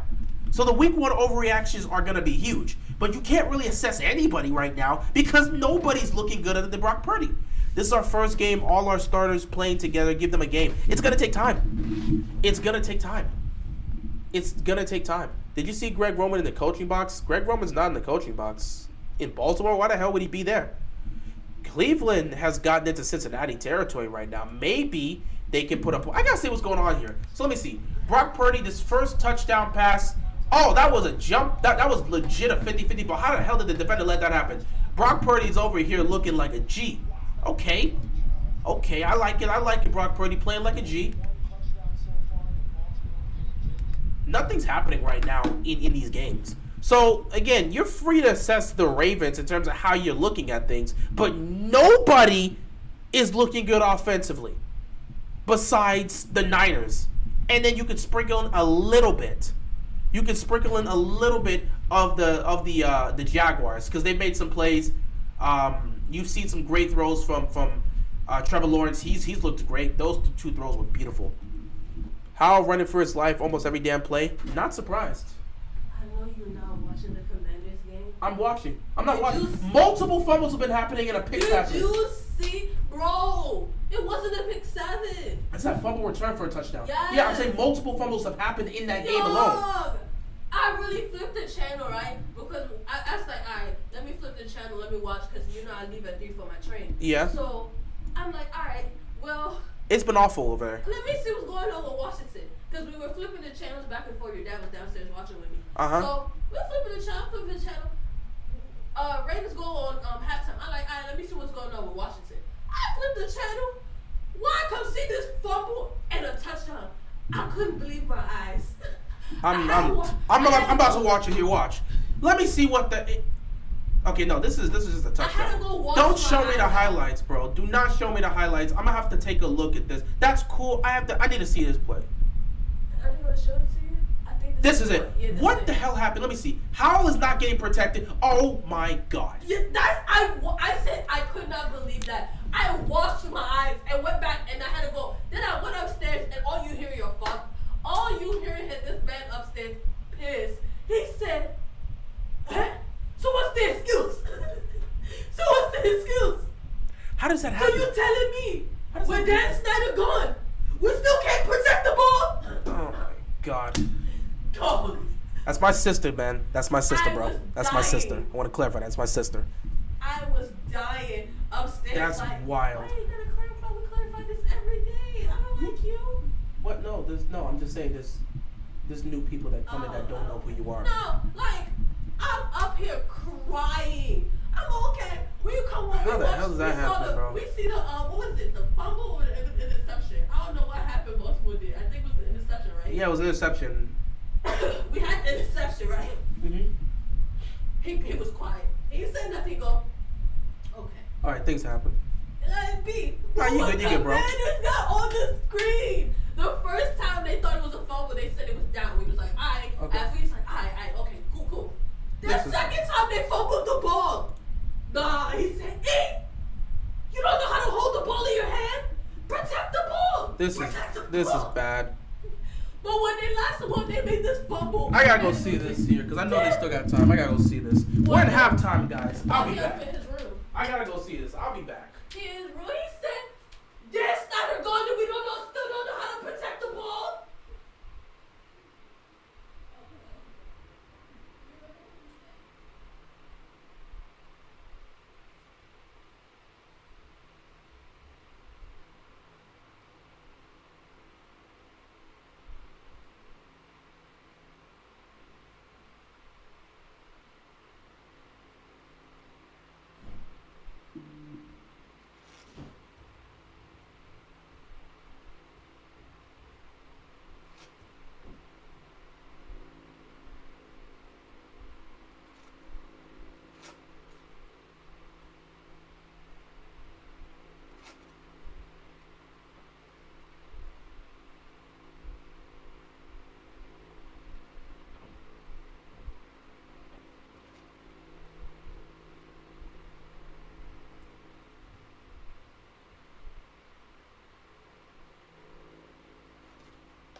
Alright, so I got the clear picture.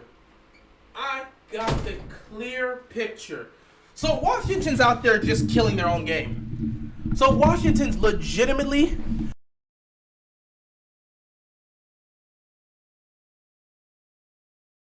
here killing their own game. Other than the pick that Sam Howell threw, they were in the red zone at one point. Fumble the ball. They were in the red zone at one point. Fumble the ball. Then again, you got Sam Howell running for his life. He's trying to change positions. He's like moving left, moving right. The defender gets to him, strips him, picks it up, goes in. The hell are the Commanders doing? They've turned the ball over 3 times in the first half. 3 turnovers in the first half. Wow. The Browns scored a touchdown. Oh, wow. So Cincinnati is down by 10. Who scored that touchdown? Let me see this real quick. Who scored the touchdown? Cleveland could be up. Bro, this could be good. Man, if Baltimore can figure out how to win this game, if Cincinnati's down 0-1 and we take them on next week and somehow beat them, that becomes an entirely new thing, man. Who got the... Trying to look here. What are you doing? Trying to figure out... Oh, what the... Okay. So, let's go here.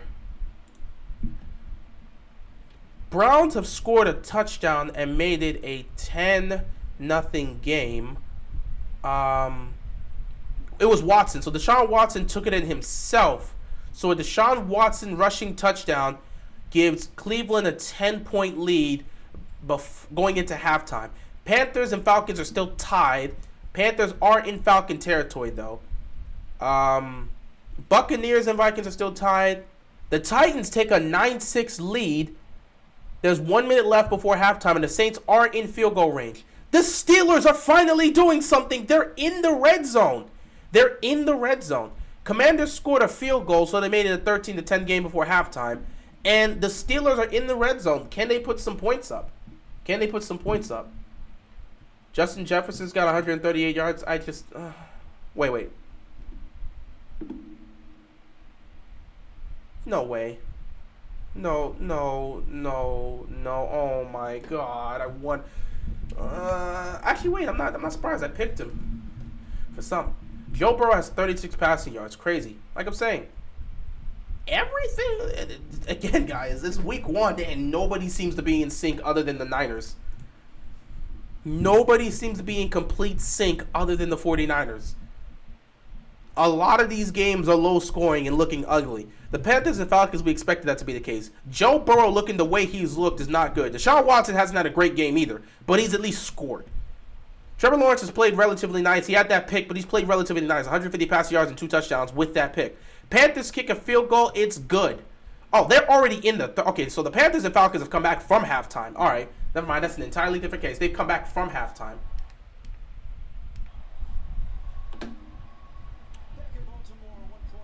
So we're back in Baltimore for the start of the third quarter.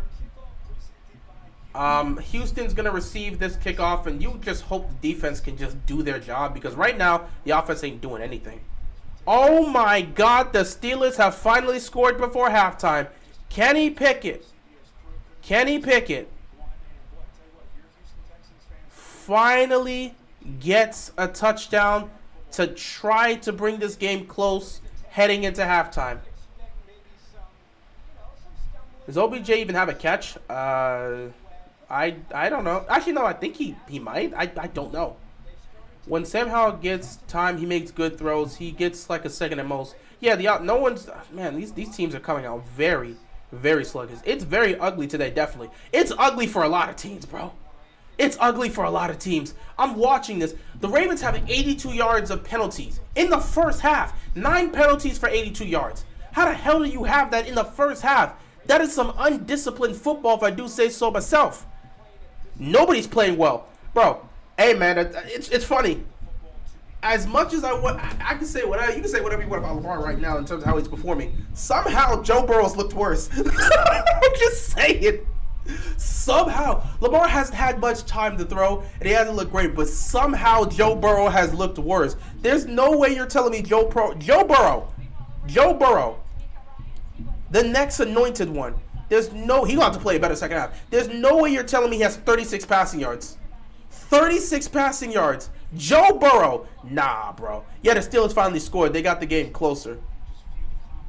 Sorry for the Rams, man. Everyone was blaming on line, but it's a team effort. I mean, again, it's not just the line. Again, it's of course, it comes down to everything. People got to execute certain plays, and sometimes you got to put them in a position to succeed. Stroud, he's got to get rid of that ball. A huge sack by just about a BK. Huge yardage lost. If you're CJ, you got to either tuck that ball and take off, or you got to get out of your hands and throw it away. You cannot afford to take that sack. That is a huge loss. That is a huge loss of yardage. $270 million for 36 yards. Man, we're going to be talking. Everyone going to be on their agenda right now. But again, it's week 1. Hit me up in week 9 when I can get real comfortable about how the teams are going to play. I'm not going to really focus on a week 1 game because I watched Joe Burrow. You know what? Funny thing is, as bad as Joe Burrow's playing this time around, it's 1,000 times better than how he played in week 1 last year. We had 5 picks. 2nd and 21. Again, CJ, you got to get rid of the ball, CJ. He was about to take another sack. Oh, my God. This drive might be over here because the pressure's coming, and why do they keep rolling CJ out? They keep trying to roll CJ out, and right now it's not working. Like I said, you have to keep things simple for CJ. This is a rookie quarterback you're working with, so you're going to want to keep things simple. But right now, the pressure's coming. So, Ravens defense starting to dial in a little bit more, coming out the half. As long as nobody does anything stupid, i.e. cause a penalty, you'll be fine. 3rd and 21, he's just going to dump it off. Flag on the play. What's the flag for? What's the flag for? Oh my God, bro. I swear, can it just be someone jump? Don't tell me the Ravens defense calls another flag. That'll be a first down for them. What's the flag for?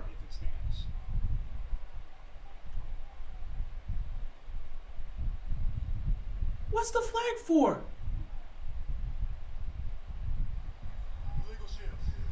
Decline. All right. Ravens defense comes out here and forces a 3 and out. So they're going to get the ball back to the Ravens offense, and let's see if this offense can get anything going in the second half here. Because, my God, Ravens offense looks completely out of sync. They don't even... I'm going to tell you right now, there are times where, you got new players that come in, a new system. There are times where you look at it and say, I don't know if these guys have... you look and you're like, I don't know if these guys have ever played together. But with the way they're performing, they look like they've played with each other for years. The Ravens do not look like that. The Ravens offense looks like an offense that's filled with a group of guys that have not played with each other. They're filled with a group of guys that have missed a lot of time. The Ravens look like how the Ravens actually are. They're a group of individuals that have not played football in quite some time due to injury. Lamar, Rashad Bateman, Odell Beckham Jr., Devin Duvernay, both Gus Edwards and J.K. Dobbins. A lot of these guys that are on the field have not really played a lot. Is Marcus Williams okay? Yeah. Did they say anything about him getting injured? I'm pretty sure I just saw him on the field. Yeah, Marcus Williams is fine. I didn't hear anything about him getting an injury or anything major. Unless something happened earlier in the game that I might have missed. But I'm pretty sure he's fine. Unless did they report something that he may have been taken out due to an injury? But, I mean, I haven't seen anything, so I'm not sure. But, yeah, you got a group of guys that I just named that have all been out of football for a little while now and have not played football in months due to he has a shoulder injury. So is he in the game? Because I don't know if I didn't fully check to see if he was out there. But you have a group of guys offensively that have missed a lot of time due to injury, so they haven't played football in a while, and you're putting them all together in an entirely new offensive scheme that's trying to get it going. And they look exactly how that sounds. A group of people that have not played football in a while, that are also not played with each other, that's in an entirely new scheme that's different from what they usually run. So yeah, I'm not surprised to see them struggling. Hopefully they can get something going because, I mean, if the defense is going to make stops like this, you have to try to get something going. And if there's someone saying Marcus Williams has a shoulder injury, so I'm not exactly sure. Told you this entire team's made of glass. I knew this team would disappoint. I don't know why everyone had their hopes up. I mean, if you're already looking for disappointment, why watch the season? Marcus Williams is out with a shoulder injury. Well, hopefully it's nothing severe. If you're already assuming the team's going to fail before they even play, there's no point in watching the season. If you already expect them to be a disappointment, why watch the season? If you're going into the season expecting failure, why watch the season? Now again, I'm not sitting back and saying you got to have them as a contending team. Me, I do not have the Ravens as a Super Bowl contending team as of week 1. I have always said you have to work your way to becoming a Super Bowl contending team. You don't just automatically become one. You have to work your way to becoming a Super Bowl contending team as the season goes on. If you can stay healthy and make the playoffs by the end of the season, and you showcase your ability to score and execute and play well defensively and beat tough teams, then yes, you deserve to be considered a Super Bowl contending team. But I do not consider you a Super Bowl contending team in week 1. And I don't see the Ravens as a contending team in week 1. They have to work their way to becoming a contending team in week 1.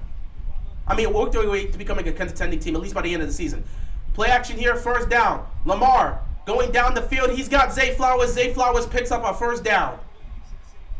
That's a good play here for Zay Flowers, wanting to get him going.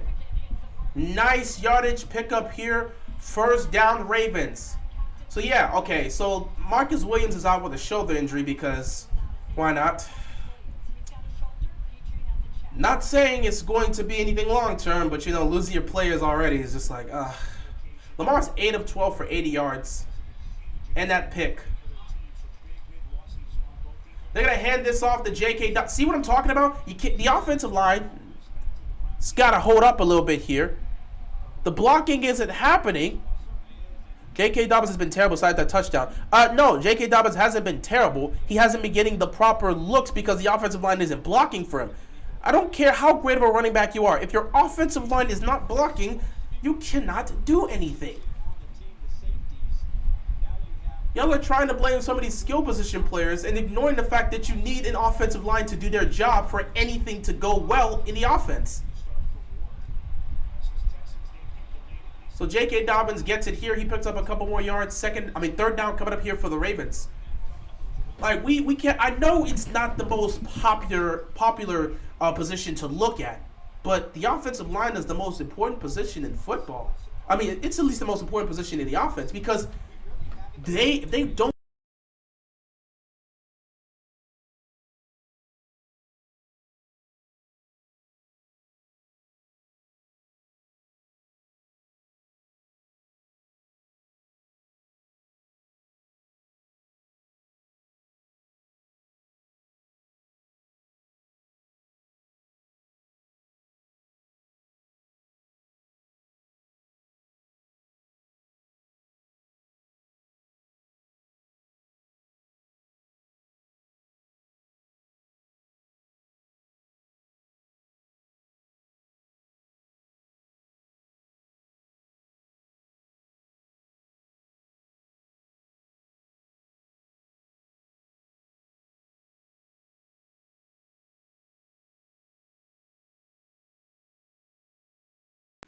Love my mic just accidentally just turning off for no reason.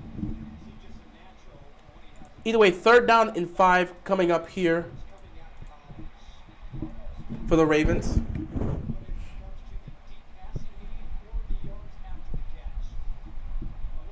Third down and 5. I personally would not be surprised if the Ravens actually attempt to go for this on fourth down if they don't get this. But, I mean, you're not going to try to worry about fourth down. You want to get this here. Lamar takes the snap. Pressure's coming. He's going to get it to Zay. Zay's going to break a tackle. Zay Flowers picks up the first down. Zay still going. And he's going to walk out of bounds. Zay Flowers doing it all right now. That's the go-to guy. Zay Flowers getting involved. First down, Ravens. I'm telling you, bro, this boy Zay Flowers, they can't cover him. Look at that. Easy catch right there. You just give it to him and you let him go off. And Zay showing off the speed and making his plays. First and 10 here. Lamar takes the snap. Looking towards his right. He's going to stand, fire over the middle of the field. It's caught by Rashad Bateman. And Bateman is going to be dropped inside the 10-yard line. First and goal.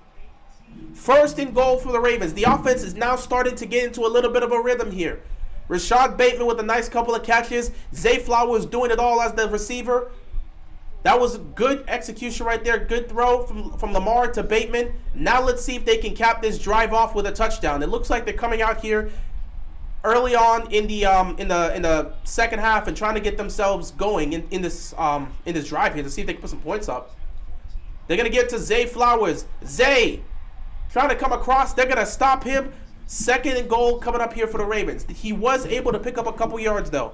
Can the Ravens get in the red zone here, put some points up, and extend their lead to 8?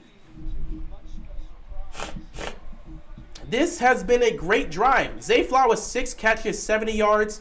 It's been a great drive right now for the Ravens. Lamar 11 of 15, 119 passing yards. Much better start to the second half here for the Ravens. This drive, they got to cap it off with a touchdown. Can they put some points up here? Second and goal. Lamar takes a snap, looks towards his left. He's looking. He's dodging the pressure. He passes to J.K. Dobbins. Dobbins is going to get it down to the 2-yard line. Third down and goal coming up here for the Ravens. And Dobbins looks a little sluggish getting up. Might have tweaked something there. He's going to the sideline. Oh boy, man, this team's luck is just bad. Third down and goal. Lamar hands the ball off to Justice Hill, and he's in for the touchdown. Ravens extend their lead 13 to 6 right now. You know Justin Tucker's going to kick the extra point. That was a great drive there by the Ravens. It was a much-needed drive by the Ravens. They needed to score there. 8 plays, 71 yards, and they get in the end zone. That's exactly what you want to see here. That's what you want to see. Ravens putting together a great drive. Putting together a great drive and scoring. That's what they needed. That's what we needed to see from the Ravens coming out of the locker room, looking a lot more concise, throwing the football, running the football. That's what you want to see. Extra point is up. It is good. Flag on the play, though. Not sure what this flag is for.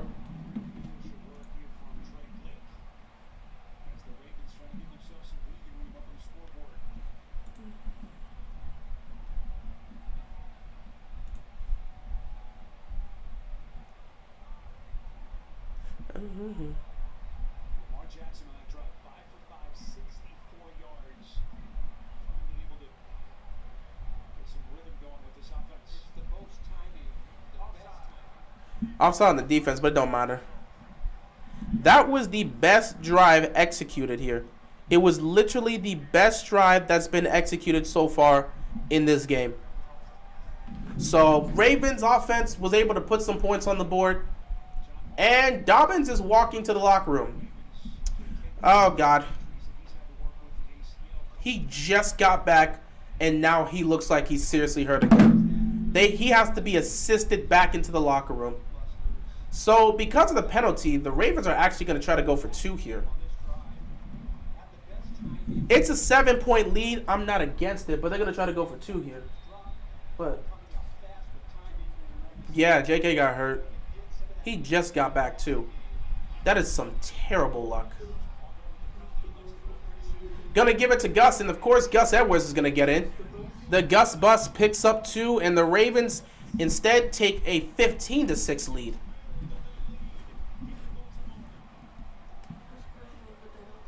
What?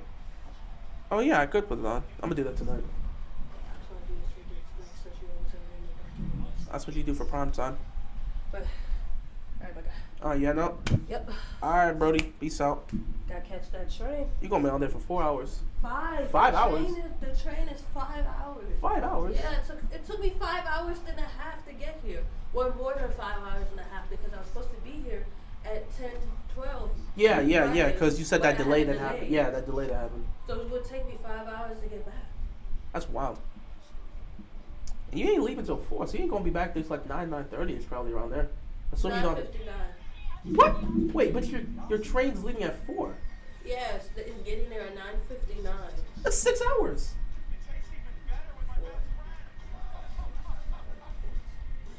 That's 6 hours. If it's getting there at 9:59, that's 6 hours. You know what? You're right, because last time it was 5 hours to get back down here. Why is it 6 hours? I don't know. It's gonna make some stops. Maybe a delay. It's the same stops. Bro, I'm not gonna lie. Low key, you might be better off driving down here. No, bro, I don't want to do no I know you don't God. want to, but it's like either you Bro, do that drive or you're too taking a long. 6-hour train ride. You're I'm gonna have to deal gonna with the be 6 hour. All right. I'm gonna be asleep. Fire the strength and conditioning coach. We already did that. But yeah, it's a 6 hour. That's a 6 hour. That's a 6-hour train ride. I didn't even think about that because you said 9:59. If you would have said 8:59, all right, that's 5 hours. But It said 9:59. 9:59. You know what? Train leaving at the leaving. You'll see. You You'll know see. what? It may be earlier than that. what? It could be. We might stop at Union Station and switch the engine like we did last time. Okay, that could be They part of might it. do that again. It might be part of it. Cause that's what happened last time when we got to Union Station. They switched the engine from diesel to electric. Okay, so that makes sense then. So they might do that again at Union Station. Cause the train that's coming to pick me up at New Charlton is coming from New York. Okay. All right. Well, good luck, Brody. I'll talk to you later. Peace. See you when I see you. Uh-huh. So let's look at some things here as the defense gets ready to come out here. Panthers and Falcons are tied 10 apiece. Bengals got the ball. They're still in they're in their own territory. They got the ball. They're still in their own territory, trying to move the ball into Cleveland territory. Desperately trying to move the ball into Cleveland territory. Nothing there. The Colts tied the game. It's a 14-14 game. Bucks and Vikings are tied 10 apiece. The Titans still up 9-6. Niners up 20-7. The Cardinals kick a field goal and make it a 16-10 game. And of course, the Ravens just scored and made it a 15-9 game. JK not getting paid. I mean, yeah, if he can't stay healthy, you're not gonna pay the guy if he's not healthy.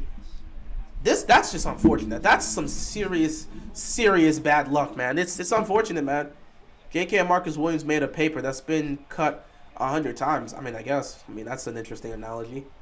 So now the Texans are probably going to come out here with a little bit more of a fast tempo.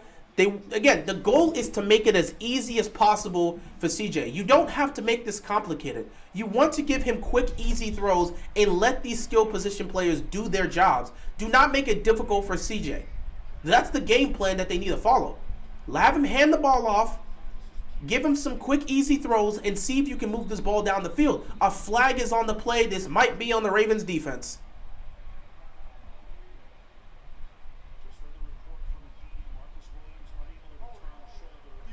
Holding on the defense. That's going to be an automatic first down.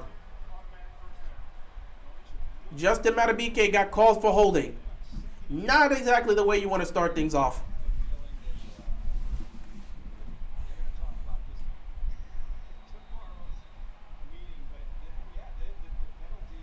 Ten penalties for 87 yards.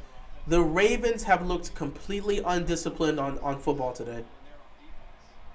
They've looked completely undisciplined on the field. It's been bad. First down and 10 here. And that run was almost broken. That run was legit almost broken. Watson from the Browns trying to get back in blood. I mean, it's not exactly. Again, nobody's been playing great. Except the man himself, Brock Purdy. The Niners scored again. Now, he didn't throw a touchdown. Instead, Christian McCaffrey took it for 65 yards. Bro, I keep telling y'all, the Niners, in the NFC, the Niners are the one team you ain't want to face.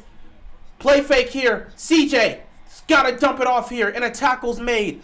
I'm telling you, bro, the Niners are, oh my God, man, the Niners are that team. Flag again. They're going to have to be careful, bro. I ain't going to lie, man. The Niners, as long as Brock Purdy can stay healthy. Holding on the offense. Brock Purdy, he didn't throw a touchdown this time. But that 65-yard touchdown run by Christian McCaffrey. The Niners are down. The Steelers are down 27-7. That game is as good as cooked. They're done. Buccaneers in the red zone right now. Saints have the ball. They're in their own 7-yard line. Cincinnati's finally in Cleveland territory. Maybe they can get some points out of this. It's been a crazy game. 2nd and 16 here. Stroud. Quick throw, and it is dropped. 3rd down and 16. He was going to fake the handoff and was trying to get something quick to his receiver, and the receiver could not make the catch. Right now, things are not going well execution-wise. I feel like they're overcomplicating some of this. Look at this. You fake the run right here, but at the same time, there's 3 defenders in front of CJ. What is CJ supposed to do here? He got the ball to the receiver in time with 3 defenders in his face. What does he do there? The receiver's just got to make the catch. He's not picking up a lot of yardage, but any extra yardage can help. You're in a 3rd and long situation. Joe Burrow, 6 of 16 for 36 yards. He got to be called out on that, just saying. 3rd and 16, Stroud. Over the middle. It is caught, but he is short. It is caught, but he is short.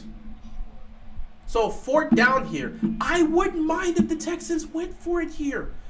Because you came that. He slipped and still caught that ball. He slipped and still caught it. 4th and 1. I wouldn't mind going for it. It's a long 4th down. What happened?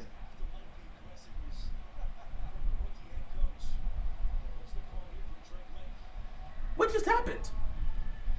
They blew the play dead.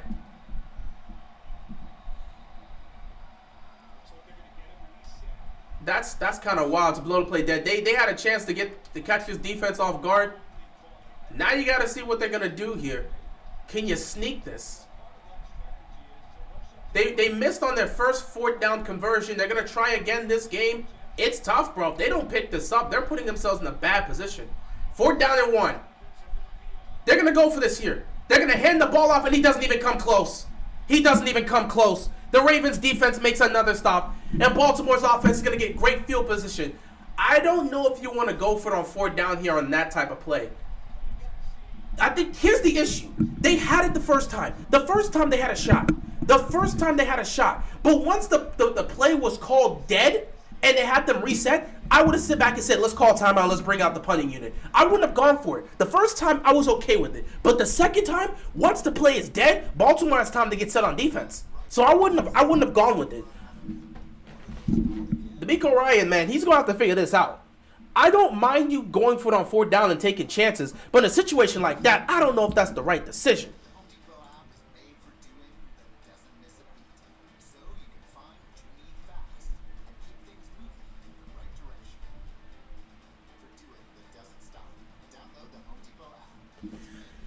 Joe Burrow 7 of 18 for 44 passing yards, and Deshaun Watson 10 of 21 for 85 passing yards. So not a single quarterback's really play. Technically, if we're gonna be honest, out of the 4 quarterbacks in the AFC that's playing in the AFC North that's playing well, you can say whatever you want. Lamar Jackson's technically playing well. Now, granted, he's probably taking on the easier of the 4 opponents. Well, not technically, he actually is, but still, you know, I'm here to push agendas. Really don't matter though. Commanders driving. Can they get a drive going here where they can put some points on the board? It would be great if we can get a drive here for the Commanders that ends in a touchdown. See if they can take the lead. Jaguars kick a field goal. They take a 17-14 lead. And they have the ball because it looks like the Colts just punted. Buccaneers up 17-10 against the Minnesota Vikings. I swear to God, Minnesota, how do you have so much talent and fail to execute? I'm tired of the Vikings failing. Are we about to get a reversal?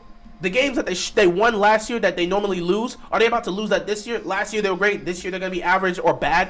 I can't believe this nonsense. It's a 9-6 game. Saints have the ball. They're in Tennessee territory looking to tie the game with a field goal. Steelers have the ball. They're in San Francisco territory. 3rd down and 6 at the San Francisco 45. We'll see what they can do with that. Meanwhile, Washington's still trying to get something going here. My God, Vikings, get your life together. I didn't even think about that. Hold on, let me see something. How's Baker Mayfield playing right now? How is Baker Mayfield playing for the Buccaneers? Baker Mayfield is playing what? Hold on, guys. Hold on. Y'all want to give some love and credit to Baker Mayfield? Baker Mayfield's not throwing the ball incredibly well. 14 of 25 passing is not great throwing from a quarterback, but he has 121 pass yards and 2 touchdowns, and he's got the lead right now. And of course, Mike Evans got one there. So I'm just saying, it's looking good. All right, 1st and 10 for this offense. They're going to hand the ball off to Gus Edwards. Gus Edwards going to pick up a good couple of yards here. 2nd out coming up for the Ravens. Terrence Lawrence is 16 of 22. 2 touchdowns, 1 pick. He's doing his thing. Calvin Ridley's got 8 catches, 101 yards, and a touchdown. Yeah, Calvin Ridley's still that dude. In case you wanted to know, Calvin Ridley's still that dude. He's showcasing that he's still that dude. Ain't nothing changed. He's still that guy. 2nd down and 7 here. They're just trying to get things going. Still looking to see if they can get something going here quickly. Here we go, 2nd and 7. They're going to hand this off again. And Gus Edwards breaks free up the middle and picks up a 1st down and more. The Gus Bus picking up the 1st down. And the running game is starting to get going for Baltimore. Running game starting to get going. They're trying to get this passing game going as well. That was executed well by the Ravens offense. Offensive line did a good job creating a hole for Gus to run through. 1st and 10. Here comes the fake. Lamar Jackson looking, nothing there. He's going to take off now. And he fumbled the ball.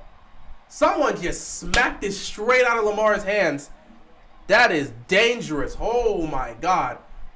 Lamar, it's cool to make those moves, bro, but these dudes, that guy said, listen, I'm not tackling Lamar Jackson. I'm going for the football. Higgins didn't even try to tackle him. That man said, I'm not going to tackle Lamar Jackson one-on-one in open space. I'm going to go for the football. And he got the fumble. Lamar got to be careful with that, bro. Don't want to turn the ball over there. You a baller trying to make moves, but you can't be too much focused on trying to break someone's ankle that you forget the football's in your hands and somebody goes out there and makes a play. What? Huh? What happened? How was Sam Howell? Sam Howell. What the? I swear to God. How did he get to 4th and 32? How did he get to 4th and 32 for the Commanders? I'm so confused. What the hell is going on? I'm lost for words, man. I'm lost for words. Week 1's been nasty so far. Week 1's been nasty. But so far, I mean, let's see. What's been the best game so far? Surprisingly, if we're talking about best games, I think there's 2 games that you would talk about for the best games of the 1 o'clock games. Jaguars and Colts, surprisingly. Jaguars and Colts is an interesting one to be that good. And then Buccaneers and Vikings could also be put into the conversation as well. But, you know, the best games have yet to come. We obviously got to see what the Dolphins and Chargers got to do. Then you got the Cowboys and Giants on Sunday Night Football. And you got the Bills and the Bills and the Jets on Monday Night Football. Is OBJ even on the field? He is, but Lamar has not thrown to him. 4th and 32 is crazy, man. I can't. What? Jeez. Oh my God. I don't even know who to look at this point. Bro, I low-key just want Ron Rivera gone for no reason. I can't even blame it on the coach. There's been multiple turnovers, and the offensive line can't block. I told you guys. I don't trust this offensive line for the Commanders. I said Watson threw a pick. Oh, my God. Is any AFC North quarterback going to play today well? Is any AFC quarterback going to play well today? Watson throwing the pick. Kenny Pickett already threw a pick. His team's getting blown out. Lamar threw a pick. He fumbled the ball right there because the defender said, screw that. I'm not trying to tackle Lamar. I'm going for that football that you're holding out there. Thankfully, it was recovered by one of our offensive linemen. But Lamar got to be careful with protecting the football there. 6:15 left to go in the 3rd quarter. I swear the game feels longer than you're normally expecting because, again, the Ravens are really kind of going a lot faster with the tempo. 2nd and 7 here. Lamar takes a snap, looks, throws, going to OBJ, and it's pass interference because he was all over Odell Beckham Jr. That's clearly pass interference. He was looking for OBJ. It's going to put us at 1st and goal. Let's see if the Ravens can convert here at the goal line. That was clear pass interference. Singly right there was legit. Lamar looking for OBJ here. And yeah, that's pass interference. That's clear pass interference. That's clear pass interference. He's got to turn around there. So that makes it a 1st and goal situation for the Ravens. Ravens looking to get a touchdown here. Both teams have committed a lot of penalties today. Oh my God, I thought Justice Hill was going to get in. Oh, good run by Justice Hill, but he was not able to get in. 2nd down and goal coming up here. Run it again. Right now, the running game is working well. You gave it to Justice Hill here. The blocking was nice there. They might look to throw it here on second down. You might see Lamar under center. They roll him out and see if he can get somebody for a touchdown. You might see something like this. I would just prefer... Oh, they got him in the shotgun here. So honestly, just hand the ball off. Just hand the ball off. It's just hand the ball off. The running game's working well. Just hand the ball. Do the same thing you did last... Yep, there it is. And Hill has his second rushing touchdown of the game. Right now, the Ravens are just executing the offense. You're not seeing much in the passing game, but they're just executing the offense. They're just executing the offense. Lamar's playing like he's on the yellow brick road, not a care in the world. He's really just chilling. I'm not going to lie, bro. Lamar was playing around with that football a little bit too much for my liking. But they've gotten 3 rushing touchdowns in this game. The running game has been doing what they needed. 2 from Justice Hill. 1 from Gus Edwards. You got to like what you're seeing right now. The Ravens are just trying to get things going. Right now, the score, with this extra point, Baltimore takes a 22-6 lead. The Ravens are up 22-6 with 5:21 left to go in the game. The Ravens' run game showcasing itself here. I'm fine with it. Right now, the passing game is going to have to come along as the season goes on. But we've made some plays that have been great to set up ourselves opportunities to run the ball at the goal line and actually do it. And yeah, the Ravens have committed 10 penalties. They've committed 10 penalties for about 87 yards. So, quick score update. Falcons with the ball, first and goal at the Carolina 4. The game is tied 10 apiece. Bengals with the ball because Deshaun Watson threw a pick. They're inside Cleveland territory, 3rd and 3 at the Cleveland 43-yard line. Jaguars up 17-14 with the ball in Colts territory. The Vikings inside the red zone of Tampa Bay. It's a 17-10 game. Kirk Cousins and the offense are looking to tie it up and make it 17-17. The Titans are tied with the Saints. It's a 9-9 game. Titans are getting ready to punt the football back. The Pittsburgh Steelers get the ball back. They're down 27-7, and they're inside their own 6-yard line. Cardinals have the ball. They're getting ready to punt it back to Commanders. It's a 16-10 game, and now the offense is starting to get going for the Ravens, 22-6. The Ravens offense is looking good right now. They're starting to get in the rhythm. They're making some nice plays here. This drive, this touchdown drive they just ran was all about the run game. What's going on, George? Appreciate you stopping by. How you doing, man? But yeah, that last drive was all about the run game. Shout out to Gus Edwards for what he was doing in the run. Shout out to Justice Hill for being effective in the run game. The running game is starting to get themselves going, and that's what you want to see. I don't really care about, again, the passing game is going to have to get itself together as the season goes on. But the running game right now is looking nice. Gus Edwards. Actually, J.K. Dobbins, my mistake. I said Gus Edwards. J.K. Dobbins had that rushing touchdown before he got out of the game. J.K. Dobbins with the rushing touchdown. Justice Hill with 2 rushing touchdowns. They put him on the red zone, and he's executing 22-6. Ravens doing what they need to do. Continue to execute. I'm doing good, man. Appreciate you stopping by. Yeah, your team's getting smoked by the Niners. I thought you guys could pull off the upset. However, I did say this. I did say if the Niners turn this into a shootout, the Steelers have no chance. But if the Niners and the Steelers are close, if it's a close, low-scoring game, Steelers can pull it off. It is not a close, low-scoring game. It turned into a shootout. Or it turned into a scoring fest, and the Steelers can't keep up offensively with that.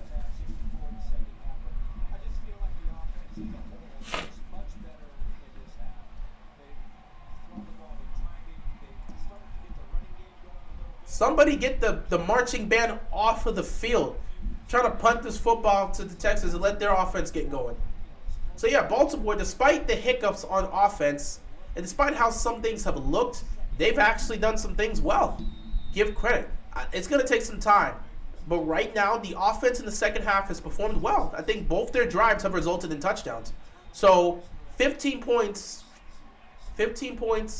have been scored. The 2 drives they've had in the third quarter has resulted in touchdowns. So now we're starting to see the Ravens offense getting themselves going.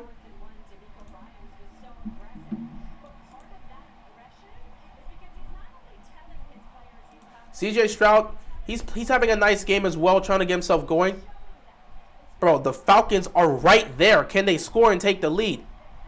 Bengals had the ball. They were in Browns territory. They missed the field goal. McPherson missed the field goal. It remains a 7-point game. Jaguars 17-14 game. Buccaneers. The Vikings are right there at Tampa Bay's territory, bro. Can they do something? What are they stopping the game for now? Everything's still relative. Cleveland's got the ball because the Bengals can't do anything on offense right now. We're making Brandon Ayuk look like Julio. Brandon Ayuk has 7 catches for 170 yards and 2 touchdowns. Let's look at how. Let me look at this. Deebo Samuel. Sorry, Christian McCaffrey, 120 rushing yards. Crazy. That's why I wanted McCaffrey. Brandon Ayuk, 107 yards, 2 touchdowns. Deebo Samuel, 5 catches, 55 yards. Yeah, they're playing well. Meanwhile, I'm looking at this. Deontay Johnson, 3 catches, 48 yards. George Pickens, 3 catches, 19 yards. Yeah, things are not going well. 15 to 25 for 93 yards for Kenny Pickett is awful. 1st and 10. CJ hands this ball off, and the Ravens defense gets there, and he may have picked up a yard. He may have picked up a yard. 2nd down coming up here for the Ravens, for the Texans. 2nd down and 9. They're going to have to get something going. Meanwhile, I'm looking at the Commanders, and they're just sitting here just disappointing me and everything, bro. Don't lose the Cardinals. You can't lose the Cardinals of all people in week 1. What are we doing? The Cardinals? They don't have Kyler. We can't beat them. Oh, my God. 2nd down and 9. CJ, quick throw. He had some space. He comes close, but he is going to be knocked out of bounds. 3rd down coming up here for the Texans. They got to convert here. This is a situation where you go for a 4th down. They got to convert here. They got to convert here.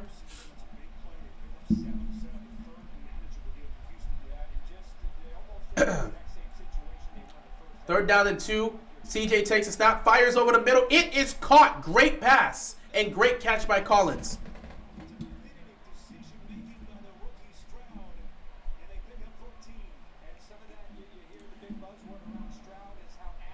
You gotta love what CJ Stroud is just getting a lot of yardage against this Ravens defense because the Ravens secondary always gives up a lot of yards. CJ, again, getting it to an open receiver who gets inside Ravens territory. Another 1st down picked up. Like I said, Ravens aren't going to give up a lot of points, but they give up a lot of yards. And that's the annoying part about them. That's the real annoying part of this Ravens defense. They play bend but don't break. They don't give up a lot of points, but boy, they will give a lot of yardage. It's not until they get into the red zone that all of a sudden you start seeing this defense really lock in. So I think the Houston Texans will be able to go down the field, get into the red zone, and that's where the Ravens defense will start to clamp up a little bit more.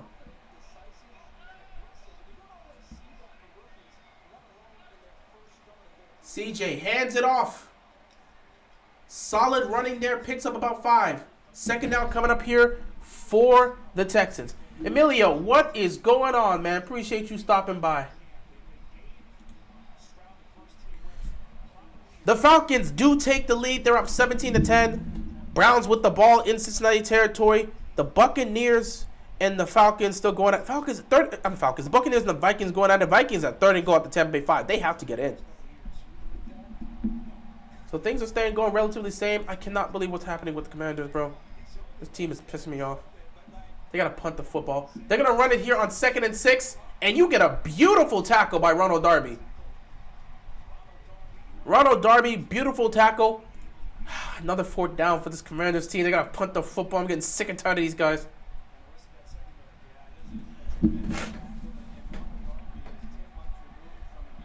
So Ronald Darby makes a nice stop there. 3rd down and 6.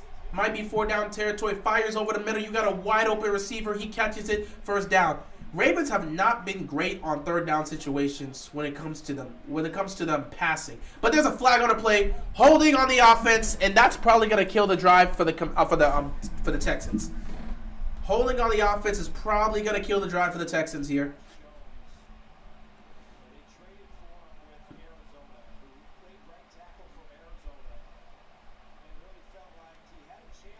He didn't even need a hold there.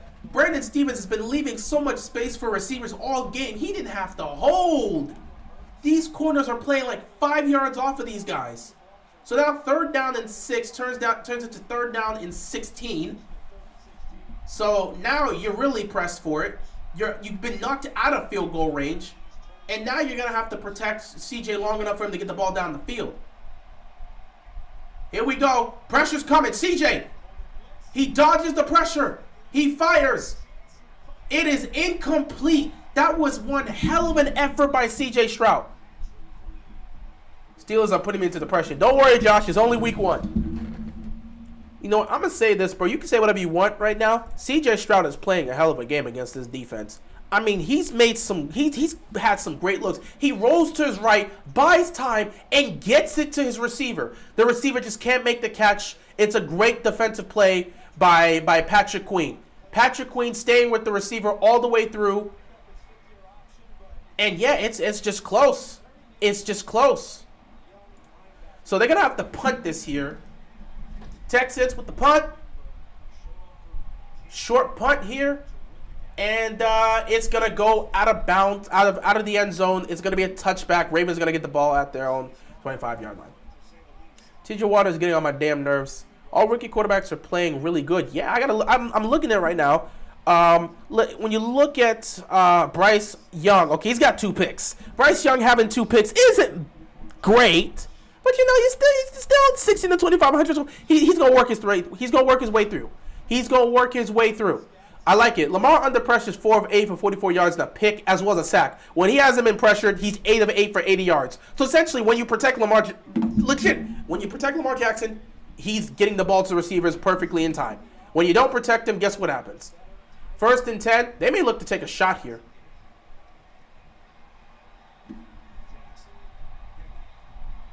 Wow. Got it to the tight end who just straight up dropped the pass. Tight end's wide open. Kolar! Why? This dude's been having dropping issues, bro. Kolar, you're wide open. Anthony Richardson's probably been the most impressive rookie because he's keeping up with Trevor Lawrence. Anthony Richardson, 17 to 22, 164 yards and a touchdown.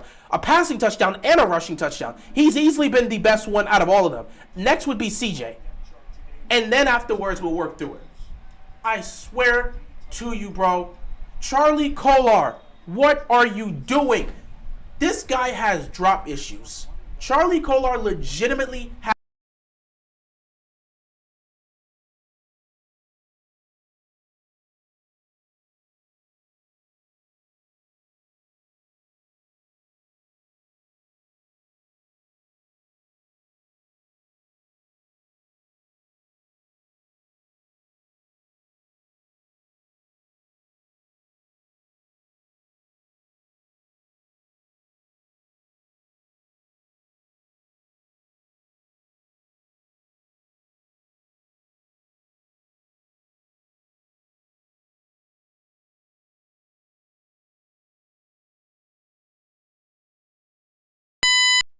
All right, so Odell Beckham Jr. just got his first catch of the game. Oh my God, a fumble just happened. Well,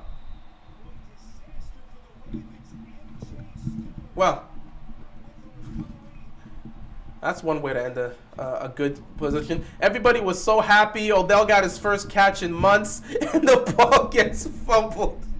2 turnovers. Bro, everybody's sloppy in week 1. What happened there?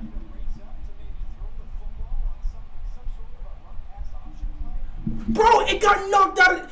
Literally, Justice Hill knocked the ball out of. Oh my God. It was a fake, and Justice Hill's elbow knocked the ball out of Lamar Jackson's hands. How the hell does that happen? What is happening in week 1? The most randomest things are happening. How the hell? Bro, Lamar fakes the handoff to Justice Hill, and Justice Hill's elbow knocks the ball out of Lamar's hands. How does that happen? What is week 1? What the? How often do you see a situation where your running back's elbow knocks the ball out of your quarterback's hand? How does that happen? How does that actually happen? The Colts take the lead. A fumble return for, wow, look at that missed tackle. And a face mask. That should be 15 yards, by the way. And we're going into the fourth quarter after just wow. That's a face mask. That's clearly a face mask. I cannot believe it. Trevor Lawrence, sorry, who fumbled the ball for a touchdown? Let me look at this. So it was a fumble recovery for a touchdown. This is wild. What is week 1? That's 2 turnovers for the Ravens offense. What is week 1, bro? How the hell does that happen? How the hell does Justice Hills... Bro, I gotta go see that play. Maybe Lamar just dropped the ball. The Colts are gonna beat the Jags. There's still a whole fourth quarter left to play. Let's calm ourselves down. What the hell is week 1, man? This week 1 is a disaster for everybody. 13-3 game between the Bengals and the Browns. Cincinnati can't get a damn thing going. The Colts just took a lead, a fumble return for a touchdown. They're up 21-17. The Bucs and Vikings are tied. Kirk Cousins just tied it up with the Buccaneers. It's tied between the Saints and the Titans. It's a 9-9 game, but the Saints are in Tennessee territory. The Steelers are in San Francisco territory once again. They're looking to put some points up and get themselves back into this game. The Commanders got the ball once again. They're in Arizona territory, and can they freaking do something with it? For the love of God, score a touchdown! And then after that, you look at this situation. How in the hell does that even happen, bro? How the hell do you get a situation where you get a fumble, bro, on a fake handoff to where that's actually crazy. That's actually crazy. Lamar Jackson 13-18, 132 passing yards. Hasn't been much here in the passing game. Lamar always plays so scared. No, Lamar doesn't really play scared. I don't know where you're getting that implication from. Imagine CJ Stroud makes a comeback. I wouldn't be surprised with this team. Prayers for JK. Yeah, we just hope it's okay. Bro, can the Commanders score a touchdown? Please, can the Commanders, for the love of all that is good in football, let these dudes score a touchdown? Bro, losing to the Cardinals in week 1 was not on my bingo book. Lamar is too loose with the football. Yeah, it feels like a lot of times Lamar's grip on the football isn't as strong as you want it to be because he's playing too loose. Like with that handoff, I get the elbow came in and knocked it out, but that shouldn't really happen. Then again, it's one of those weird situations where your own player knocks the ball out of your hands, which happens sometimes. You don't expect your running back to run into your arm and hit the football, run into the football and knock it out of your hand. That's one of those moments that is unfortunate. You don't usually see that happening.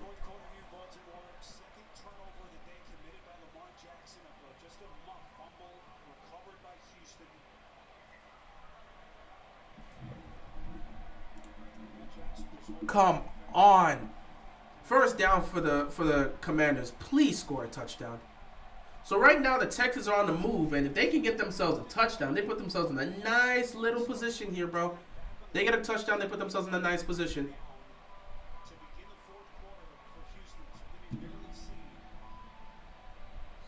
Houston trying to pull off a comeback.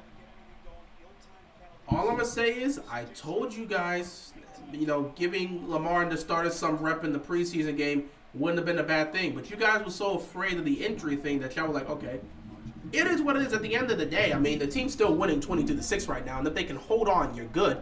But the offense is clearly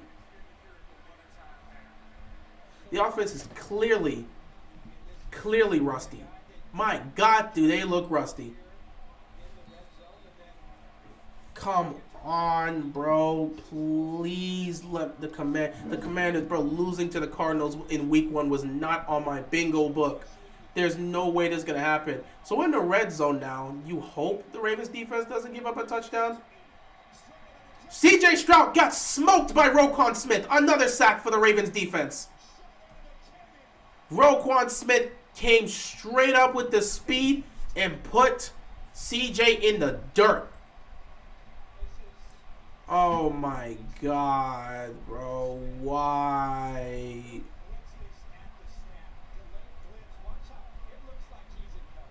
I just don't, I can't have these guys settling for a field goal against this team.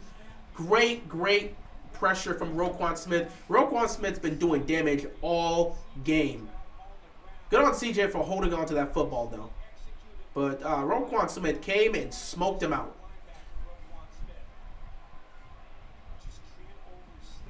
Ah, man. Roquan Smith is doing his thing. Third. Oh, sorry. Is this third down? Or is this second down? Let me see. This might be second down.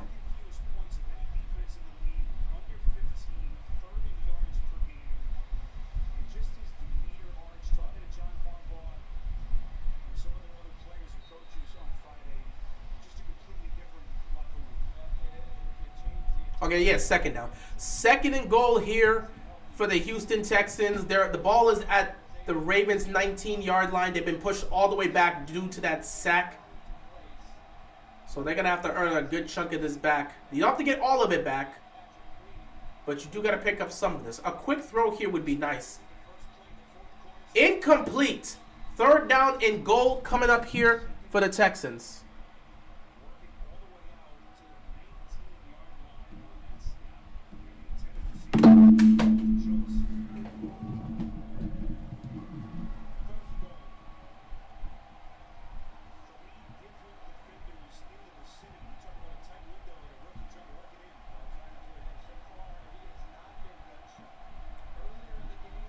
Third down and goal here for the Texans.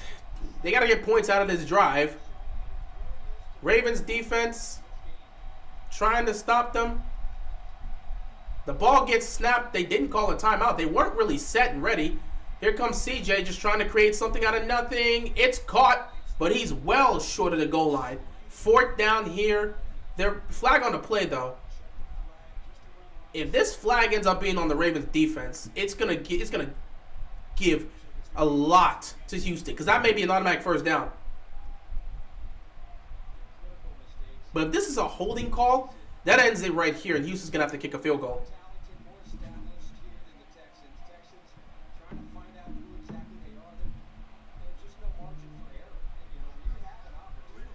Illegal shift on the offense, so that's gonna end the drive here. They're gonna go for this. So they're gonna accept. The Ravens are gonna accept the penalty. Interesting. Well, then again, Houston knows the clock's running down, so pushing them back 5 yards helps. But if you're gonna push them back 5 yards, you gotta make sure you don't give anything up. Someone said JK's out for the season. Was that confirmed? Third down and goal. High throw. Nothing really there. Fourth down, they're going to have to kick a field goal. Oh my God, the Commanders scored a touchdown. Holy crap, the Commanders scored a touchdown. Thank the Lord, the Commanders scored a touchdown and tied this game.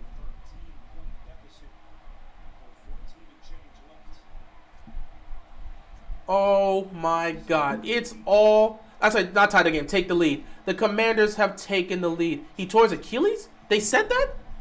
Let me check on Twitter real quick.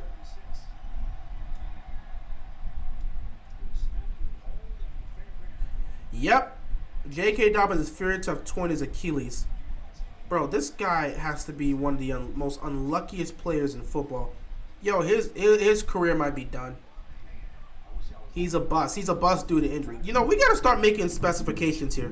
We got to start making specifications. If you're going to call him a bust, you have to specify what type of bust he is. He's an injury bust, meaning that his career has been derailed due to injuries. The dude had a torn ACL. It took him 2 years to come back, and now his first game back, he has a torn ACL, a torn Achilles. His career is most likely done. A running back that has a torn ACL and a torn Achilles, he's not. It's over for J.K. Dobbins' career. It may most likely be over. And it's unfortunate. It's very unfortunate. His rookie season was stuff of legends. It really was. To start off with him with a torn Achilles is crazy. Oh my God. They're going to check it. But people fear he has a torn Achilles. A lot of times where they say they fear the guy has a torn Achilles, bro, he's got a torn Achilles. It's football. It happens. JK will return. I'm thinking positive. It's cool to think positive. But the problem about this aspect is it's not about him returning to football. Who's going to pay him now? This was his year to prove he deserves the money. Will the Ravens pay a running back coming off of a torn ACL and torn Achilles? It's not about will he return to football. Will somebody pay him a contract? You know, we talk about saying think positive. It's cool to think positive, but this is a business. And you know the business is cold. So, again, we know J.K. Dobbins is a fighter. He's a trooper. If he has torn his Achilles, he will go through the rehab process. He'll go through the process and get himself back to being able to play football again. But with a torn ACL and a torn Achilles in 3 years, who's going to give him a contract? And you can say think positive, but there's no aspect of positivity in business. Business is cutthroat. So there's no thinking positive in business. He can return to football, but who's going to give him the contract he wants? That if he's torn his Achilles, that may be it for his time in Baltimore. Just legitimate. It might be it for his time in Baltimore if he's torn his Achilles. Woo, okay. Commanders take the lead, thank the Lord. Now this defense is going to make a stop. Browns kick another field goal. They're up 16-3, and Cincinnati can't do anything to save their lives. Jaguars with the ball in Colts territory. They're down 21-17. Buccaneers and Vikings are tied. The Saints scored a touchdown. They're up 16-9. Niners have the ball. Steelers did not put up any points. And yeah, we are where we are right now. So let's see if the Ravens offense can do anything here. It's Gus Bus time. Yeah. JK reminds me of Raheem Mozart with the injuries, man. It's crazy. At this point, I think he's trying to get... Don't say that, bro. That's not cool. Bro, stop. Dude, we don't mess with that injury. No one's trying to get injured. You think people want to be injured? Dude, Torrey Smith was talking about this too early in the pregame. When players get injured, one of the aspects they deal with is depression because you're going through, you can't move around the way you want to you can't move around the way you want to move to. You can't play the game you love. You got to go through surgery. Then you got to go through the whole rehab process. And it's a tedious process that can really mess with you mentally. And you question whether or not you're going to be able to play football again. So no one is trying to purposely get injured. No one is trying to purposely get injured.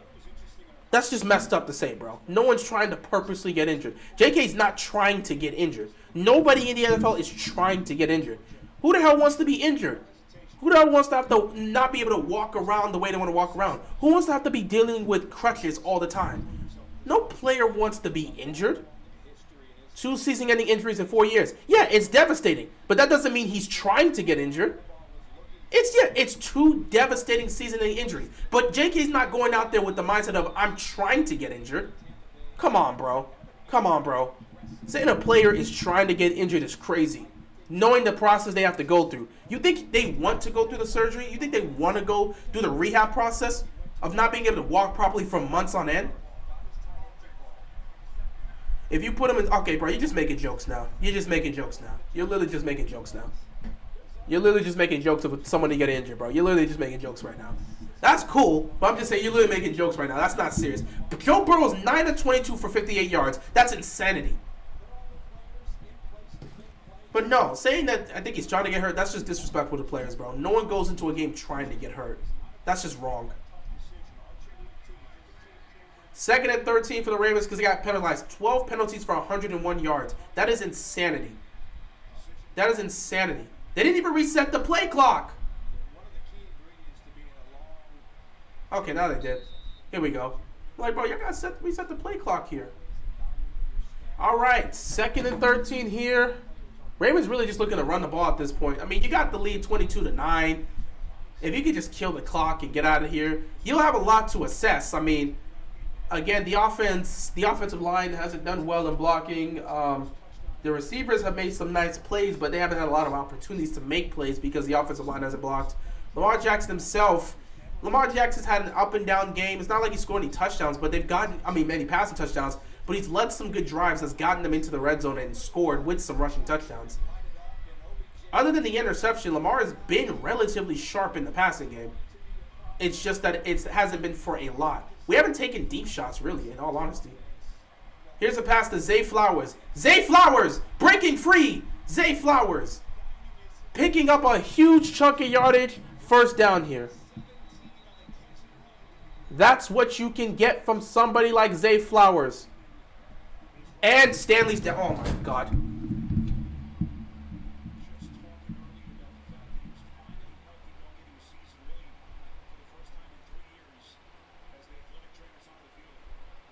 This team's cursed. This team's cursed. This team's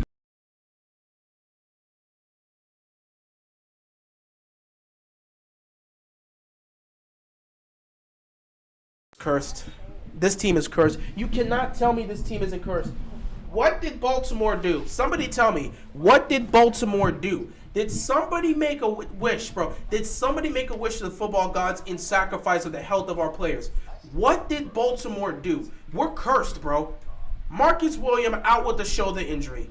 J.K. Dobbins may be out with a torn Achilles. And now Stanley gets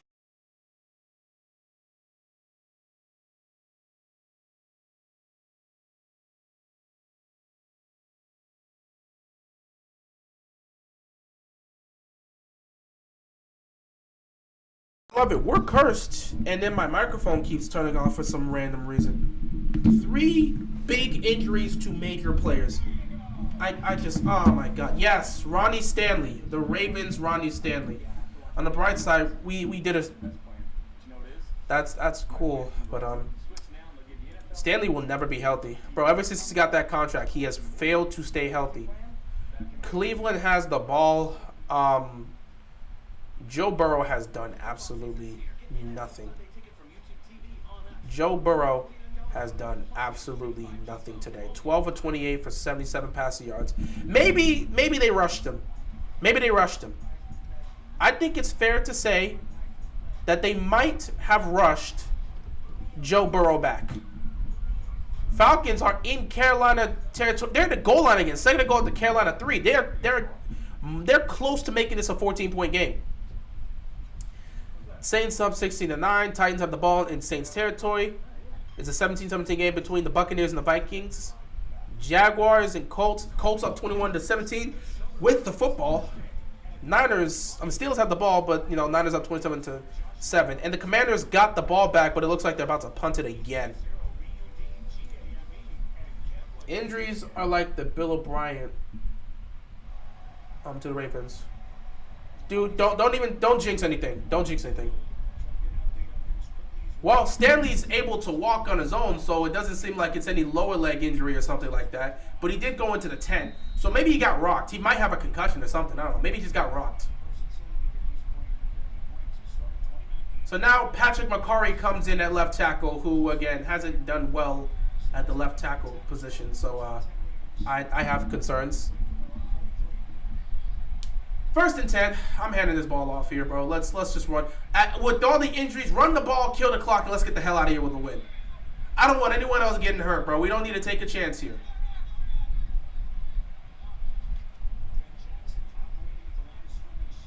Yeah, I mean, you just took Stanley out. I didn't expect anything.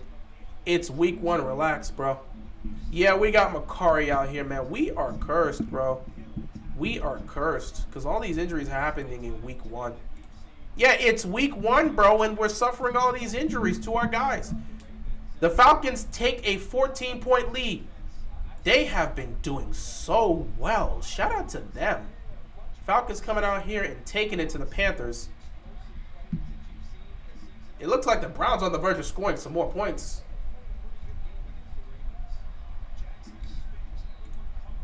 Lamar held on to the ball there. Everybody got covered. Offensive line. Again, I don't even know why we're still throwing at this point. The offensive line is not going to hold. You don't have Stanley there anymore.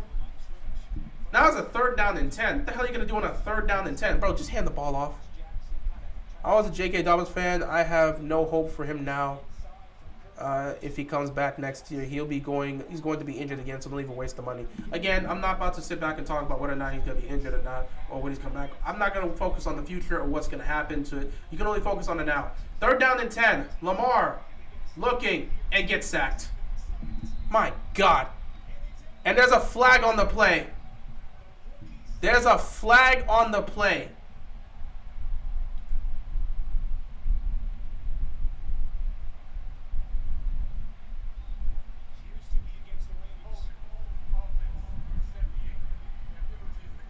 Man, let's finish this game off and get the hell out of here. Deshaun Watson gets himself a passing touchdown, and the Browns are destroying the Bengals. The Browns are destroying the Bengals. They're up 22-3. Funny enough, after week 1, The Browns will be they'll be first place in the AFC North after week 1. And let me tell you, Cleveland's going to hold this over Cincinnati's head all season. They're destroying these guys. The Steelers, not a single AFC North quarterback has played great today. But again, Deshaun Watson, give him credit. I mean, he's thrown a pick, but he's got a touchdown himself. He's got a rushing touchdown, and he's beaten the Bengals. So I guess shout out to Deshaun Watson for playing well. So Deshaun Watson, again, if all the games stay the way it is, Deshaun Watson 1, Lamar Jackson 2, and then you pick between Joe Burrow or Kenny Pickett. I don't know who's played worse today. It's week 1, and I already have several concerns for this team.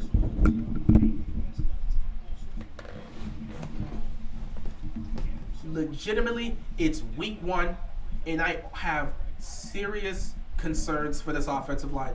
They cannot protect Lamar Jackson.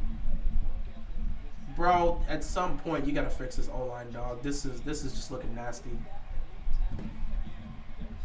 Kenny has a touchdown. Joe doesn't. All right, Joe Burrow, worst quarterback of the... Well, I mean, neither does Lamar. But again, Lamar, his team's winning. Either way, yeah, I guess Joe Burrow's considered the worst quarterback in the AFC North today. Or he's had the worst performance out of everybody. The Ravens are 1-0. That's all that matters. Well, we still got to finish this game off. There's plenty of time left, and we've blown a huge lead before. You know, it's only a 13-point game. It's only a 13-point game. That's a 2-score game, and there's 9:43 left to go in this game. Let's not sit back and say we won. We got plenty of time left in this game, and the Texans can pull a comeback off. Remember, our defense gives up a lot of yards. Such as, it was right there for the taking. It was right there for the taking. He just barely missed his receiver.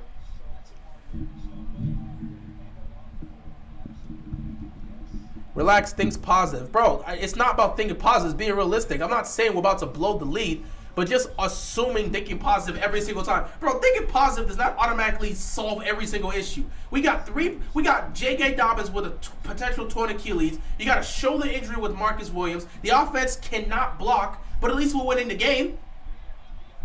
Like, bro, I've spoken of the positives and I've spoken of the negatives. I've spoken of the positives and spoken of the negatives. I'm not the type of person that's just only going to look at the positives and ignore the negatives. As Ronald Darby gives up yet another conversion. The receivers have looked nice. I like what I've seen from the receivers. Zay Flowers is just as advertised. He's made plays all day. Rashad Bateman's getting into a nice, comfortable position. I want to see us get Odell involved a little bit more, but you know he's still there. Lamar Jackson, when he's had time to throw, he's been on point. When he's been pressured, he threw a pick. But yeah, I like what I'm seeing from the receivers. Receivers look nice. Passing game's got some work to do, but the receivers look nice. Justice Hill and Gus Edwards, they're playing well. But I can't just ignore all the other aspects of this. I'm not about to just ignore all the aspects. We talk about the positive and the negative. If you're only looking at the positive, then when there's nothing positive to look at, what do you do? What do you do? When there's nothing, it's fine to look at the positive, but you can't ignore the negative and only focus on the positive. Because once the positives are gone and there's only negatives, what do you have to look to? Let's take a look at some things here. Falcons are just playing so well, up 24-10. They're beating a divisional rival, so they're starting off really well. Bengals are down 24-3. That game is over. You might as well take Joe Burrow out. Take Joe Burrow out because right now he's played. It's not like he's been terrible, but I mean, he just hasn't done anything. He hasn't turned the ball over like that, but he hasn't done anything. What do I do with that? The Browns defense has shut him out. I guarantee the Browns defense will not have a performance like this. They will not have a performance like this moving forward. When they completely shut down an elite offense, that's just not going to happen. Jaguars with the ball, 4th and 2 at the Indianapolis 15. They might as well go for it. There's 8:11 left, and you're down 4. You can take the field goal if you want, but you're down 4. Cardinals have the ball. Oh, boy. They're doing their thing. Niners with the ball again. They're just going to continue to destroy the Steelers. Burrow pissed off. You know what? Maybe they rushed him. Joe Burrow has been inaccurate all day. Plays haven't been made. The team has looked like trash. The offense has looked like trash. Burrow, it may have been too early for them. Sometimes you can rush a player back. For Burrow, I think it's a situation where they rushed him back from that calf string. It's like, oh, he's doing well. He's progressing well through practice. Let's play him for week 1. And he's just not in rhythm at all. So they may rush the back. For Lamar, I think it's literally just rust. They probably should have played him in at least one of the preseason games. And oh boy, these two get to go at it next week in Cincinnati. That should be fun.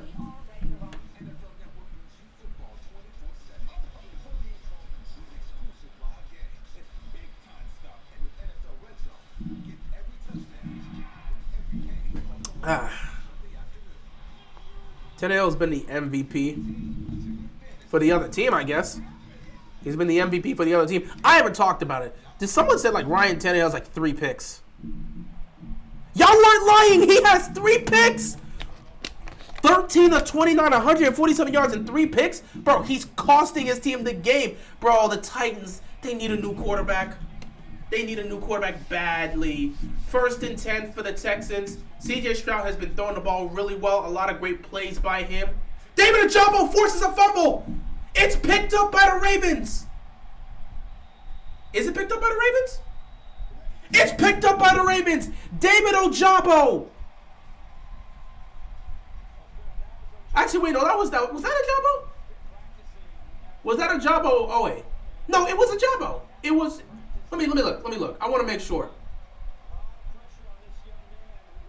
It was David Ojabo. David Ojabo gets the strip, and the Ravens get the turnover. Great play. See, positive thinking. Troy, that's great to think positive, but you can't ignore the negative. You have to speak on both aspects, bro. Not every game you're going to go into. So we can't just be like, oh, well, you know, forget about the injuries and the offensive line not looking good and the turnovers. We're playing well this week. You understand it's a long season and these things can stack up. I'm not saying you can't. Hey, if you want to think only positive, feel free to think only positive. That's your thing. My job is to keep it real. So I have to talk about the positive and the negative aspects here. I can't ignore both. That was a positive aspect. David Ojabo making a big play, getting the strip sack, forcing the turnover. That's what you like to see. Now the Ravens get the ball here offensively. Let's see if they can put some points up and get into some level of rhythm. Honestly, you're just going to want to run the ball and kill the clock. You're really just going to want to run the ball and kill the clock.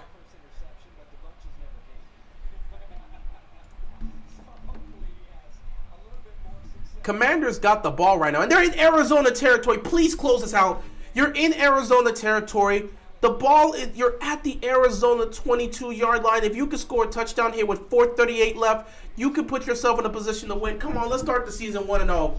Come on. 2nd down and 9. Don't make any ill-advised plays. Honestly, really, just run this ball. We don't need to look to score here. Just run this ball. You don't have to throw the ball at all. Run this. Yeah, they're just going to run it. Like I thought, they're just going to run this ball. 2nd down and 9 here. 3rd down coming up. Negatives are like a bad pass. You don't dwell on it. You continue to push on. That's great, man. That's great. That's a great mindset to have if you're playing on the field. My job is to commentate and talk about the game. If I came to the recap and talked about only the positives and ignored the negatives, I'm going to have several people question me saying, why aren't you talking about the offensive line not doing their job? The offensive line was bad. If I said, great job, Ravens dominated, they did their thing. Perfect. Beautiful play from Lamar Jackson in the Ravens offense. Beautiful play from the Ravens defense. If I came up there and said that, people are like, you're going to ignore the turnovers? You're going to ignore the offensive line playing like they played? Lamar Jackson looking downfield. He's got OBJ. Beautiful catch. Over the shoulder throw to Odell Beckham Jr. 1st and 10. OBJ doing his thing. Lamar finally connected with Odell down the field. You know they've been trying to get that going. You know they've been... Odell finally got the step on somebody, and it's an over-the-shoulder throw. Finally getting the step and getting it to Odell. That's exactly what they've been waiting for. 1st and goal for the Ravens. Let's see if they can cap this off with another touchdown. They've been trying to connect all game. 1st and goal here. They're probably going to look to run it as well. Lamar takes a snap. Quick throws to Odell. But there's a flag on the play.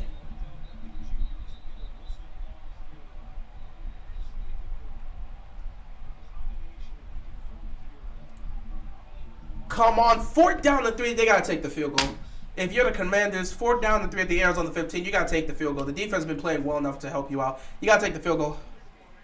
And they're going to kick the field goal. Illegal formation was called on the Ravens offense. So that's going to be a 5-yard penalty. Damn. They're going to call on Zay Flowers here.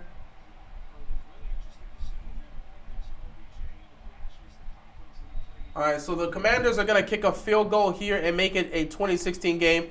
2:23 left, which means the Cardinals need a touchdown to win. It comes down to the defense making a stop. First down and goal, 6.5 left to go in this game. Ravens just looking to add to their lead. Lamar hands the ball off here. Justice Hill picks up a couple yards. And now Linderbaum is down.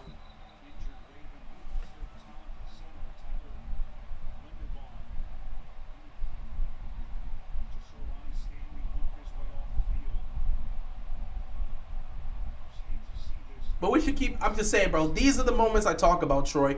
It's tough to just remain only positive when you're watching your offensive line go down. Stanley already got injured. The positive side is he was able to walk off. The positive side is he was able to walk off. He looks fine. He was on the sideline. They're just not going to put him out there anymore. And now Tyler Linderbaum is down.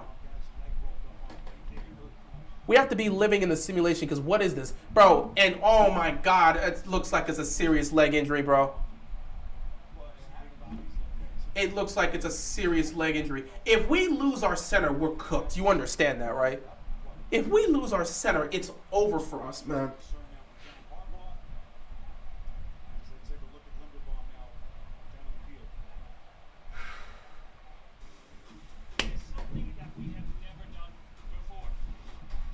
Not for me. I focus on the big picture. You keep doing that, Troy. Then when no one's left on the field and we lose, you'll look at the price and say, hey, at least we competed.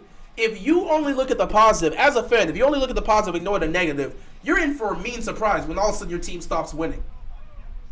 They benched Joe. Of course they benched Joe Burrow. You're getting blown out. Why would you keep him in the game? But hey, Troy, you do you, though. I'm not saying what you're doing is wrong. Staying positive is fine. Staying positive is fine. If that's what works for you, that's what works for you. I'm just saying. At the end of the day, once there's nothing positive to look at, which sometimes that happens, hopefully that won't happen for the Ravens, but once there's nothing positive to look at, you're kind of just stuck here. So I'm just saying, you can remain positive and focus on the Ravens winning the game and ignore the fact that several of our main players are getting injured. Marcus Williams, J.K. Dobbins, Ronnie Stanley, and now Tyler Linderbaum. You can ignore that one and focus on us beating the Texans in week 1. But if those are serious injuries, guess what's going to happen down the stretch? Now we're losing games we shouldn't lose. Let's just hope for the best. Linderbaum is walking, so it seems like he's okay. The Bengals game is 24-3. It's 24-3. And they just benched Joe Burrow. It's 24-3. The game is over. Jaguars take the lead. They're up 24-21. The Titans make it close. The Titans make it close. It's 16-12. The Niners continue to beat the crap out of the Steelers. They're up 30-7. And the Cardinals have the ball looking to go on one final drive to try to win this game. Meanwhile, the Ravens here at the goal line, 2nd and goal. Really just run this ball. We don't need to score here. Forget that. Kill the clock and run this ball. Lamar, quick throw to Zay Flowers. Nothing's really going to happen there. Right now, they just don't want to put their guys in danger. Legitimately, they don't want to put their receivers in danger. So you don't need to go for a huge play here. You don't need to go for a huge play here.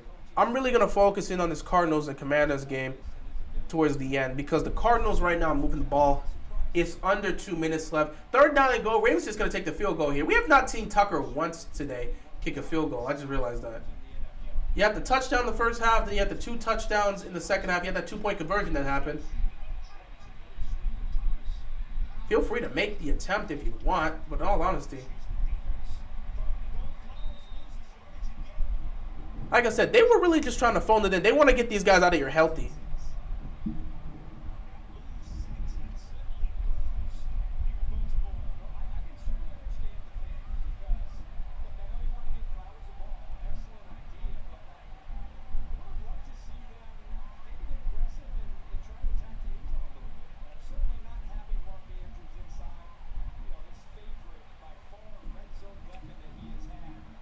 And Graven's wilding over here. What the hell is Graven saying?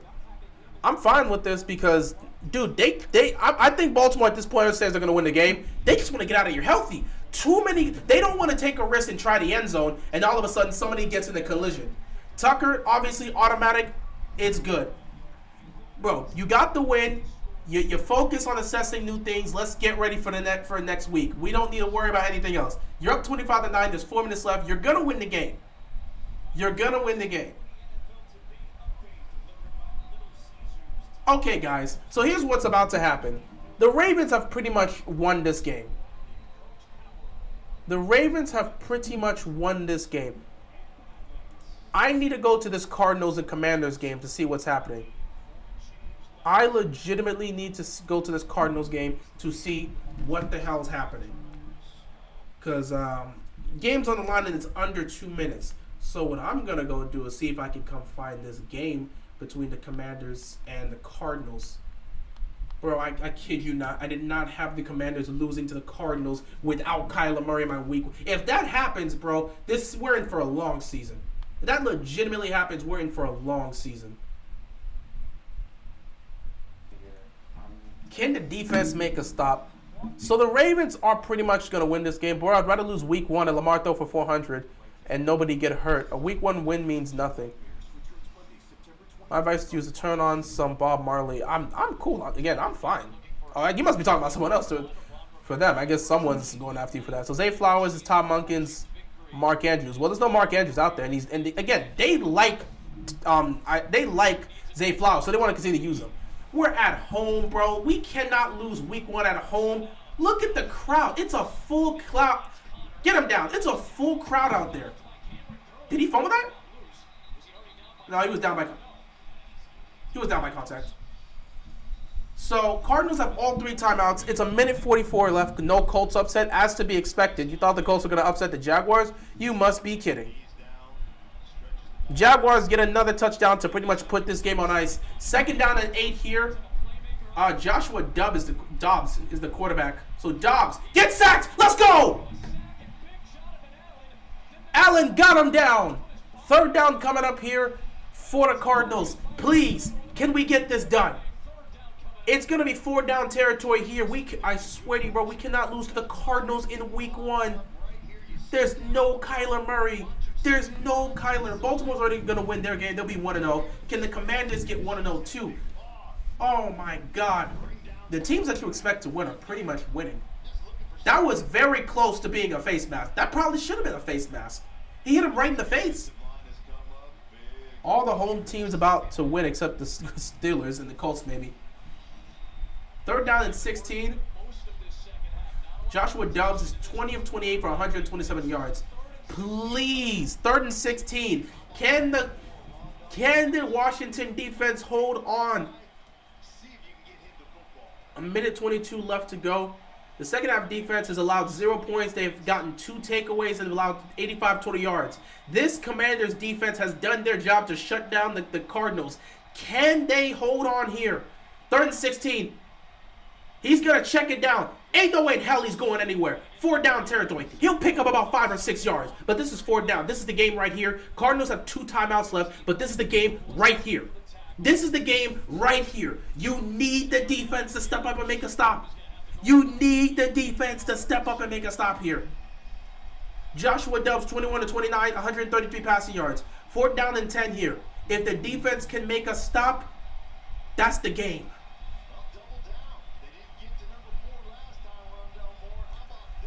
If you're Dubs, you can't check the ball down here.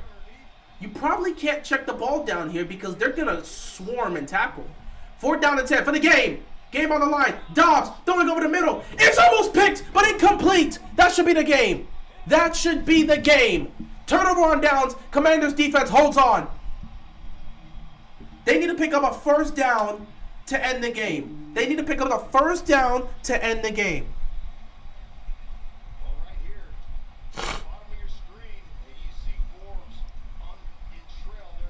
They need to pick up a 1st down to end the game. What a beautiful week of football. Wasn't the best, but the Commanders, if they could just ice this game, they're going to win.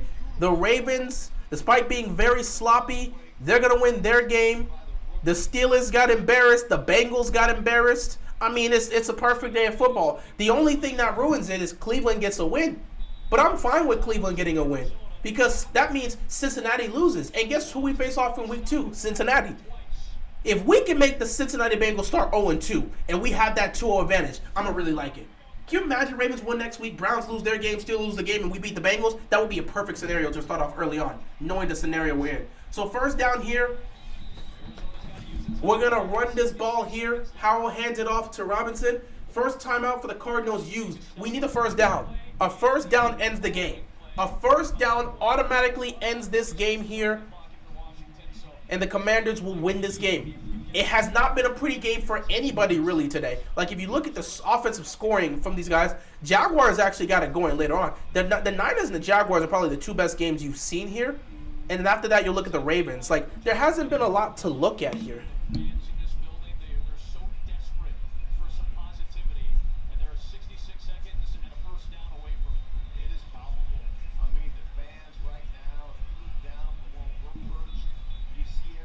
It's been one hell of a tough game here. I'm definitely going to have to react to this game afterwards.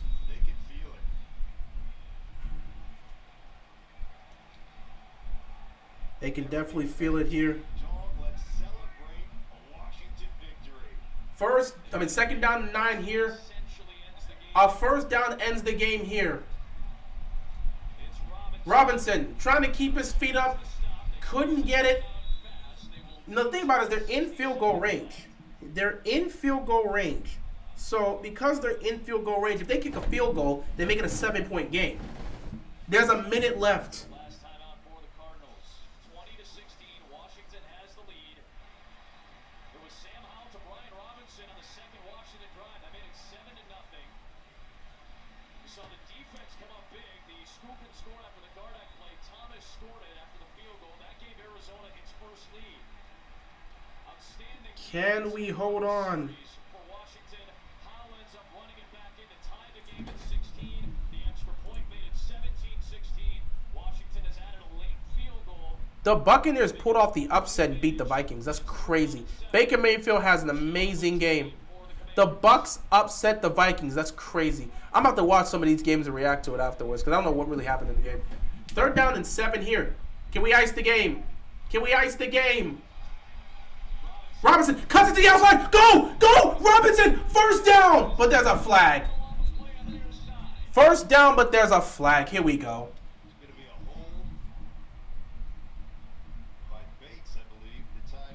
Man, that's some nonsense.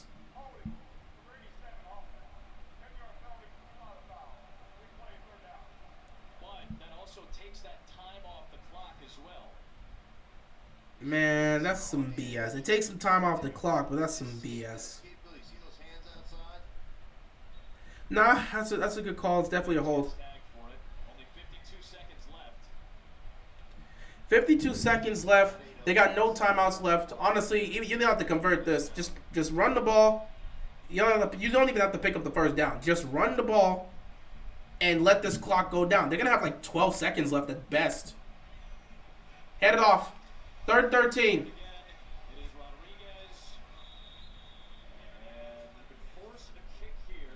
So fourth down here. If you're Washington, run the clock down to 1 second, kick a field goal, and go about your day.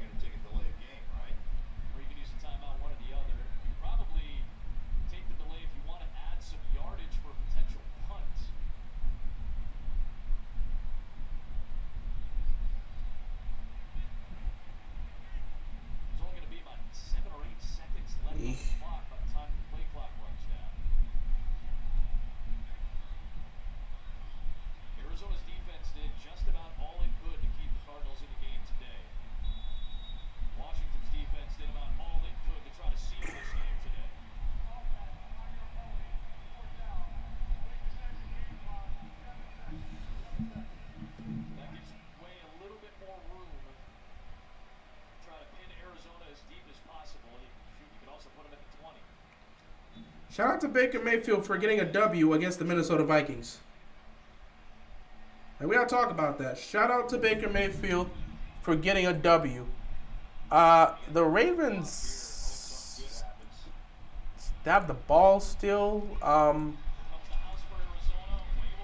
So they're gonna punt this here. So basically, it comes down to having to return a touchdown here. That's the game. And the Washington Commanders are going to win the game. The Washington Commanders are going to win the game. They take down the Cardinals 20-16. Oh, my goodness. Woo! That would have been bad if we would have lost the Cardinals. You can't lose the Cardinals with no Kyler Murray. That's just not a good look. This game should not have been that damn stressful. Again, it really, the only reason it was stressful is because the Commanders kept hurting themselves. They turned the ball over. If they didn't fumble the ball so many damn times, they wouldn't be in this situation. Legitimately, if they did not fumble the ball so many times, they wouldn't be in this situation. This is your first time. Show us the game. This must be your first time on YouTube. I don't know why y'all keep asking the same thing. Y'all have used YouTube for years, and y'all never seem to understand that you cannot show the game on YouTube. I don't know why it's so difficult for y'all to like remember that, but y'all have been on YouTube for years. When do you ever see somebody actually live streaming the game and showcasing the game? I don't think you understand that people's channels get taken down for doing so. This has been the case for years. It will go on to be the case for years. Y'all use YouTube for years, and y'all still seem to ask the same question with these people doing a live stream of showing the game. No, we cannot show the game because YouTube will take down the video immediately. Not sure why we can explain this for so much, because this has been the case for years. I remember trying to watch the game back in 2015, trying to watch it on YouTube, and that never worked out because they never allowed us to. Ravens defense balled out, to be honest. Yeah, the Ravens defense did their thing. The Ravens defense did their thing. We cannot lie to it. The Ravens defense absolutely did their thing. Shout out to them. Ravens defense did their thing. So they're still running the ball. What happened with Anthony Richardson? What happened with Anthony Richardson? Yeah, the Ravens defense did their thing. Like I said, oh yeah, loyal to Houston. Shout out to you, man. Like I said, the Ravens defense is a bend but don't break defense. They'll give up a lot of yards, but they're not going to give up a lot of points. So again, the decision making or the outcome of these games will be determined by the Ravens offense. Today they were able to put up 25 points. The defense held them to 9. They were able to put up 25 points. The way the Ravens offense played in the second half changes the outcome of this game. If they don't execute the way they execute in the second half, we're in a serious issue. We're in a serious situation. We're in serious trouble, and the Texans would have a legit chance to upset us. But because of how we were able to play, we're fine. 3rd down and 4.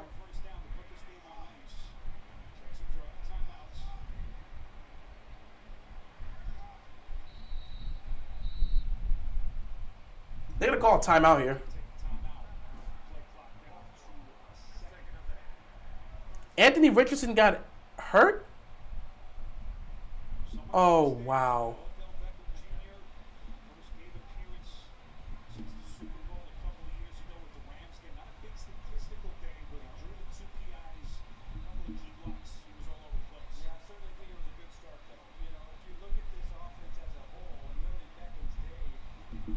That's crazy. I cannot believe Anthony Richardson got hurt.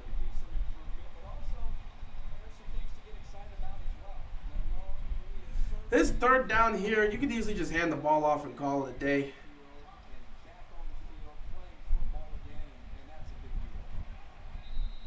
I thought this game was already over, but for some reason it's still playing. It's like, oh, now the Texans got to come back out here to do what? Shout out to the Commanders for getting the game done. Shout out to the Ravens for pulling off the victory here. At the end of the day, it was not a clean game, but it's one of those situations where you look back and say, yeah, the Ravens were rusty. They were very rusty, and they got a lot of work to do. Lamar Jackson's probably going to finish the day 17 of 22, 169 yards and an interception. Again, it's not going to look great on the stat sheet, but again, minus the pick, Lamar Jackson was relatively sharp. He gave his receivers a chance, and when he was given time to throw, Lamar did what he needed to do. Zay Flowers having an amazing start here to his career. 9 catches, 78 yards for him. Odell Beckham Jr., 2 catches, 37 yards. That's crazy that he's the second leading receiver with 2 catches. Rashad Bateman, 3 catches, 35 yards. J.K. Dobbins had 2 with 15. Isaiah Likely, 1 for 4. And Charlie Kolar could have had a catch, but he decided to drop a wide open pass. Either way, your receiving core today, they did well. So you had over 100 yards rushing, and you had 110 yards rushing and 169 yards in the passing game. So they did well. Hey, keeping it real, what was the final score for which game? Because if you talk about the Ravens game, it's still going on. The Ravens are up 25-9, but the Texans aren't getting the ball back. And you know the Texans, they're going to try to run something just to see if they can get some points, have something to put on film before they head on out. So if you're talking about the Ravens and Texans game, it's 25-9. If you're talking about the game between the Commanders and the Cardinals, the Commanders won that game 20-16.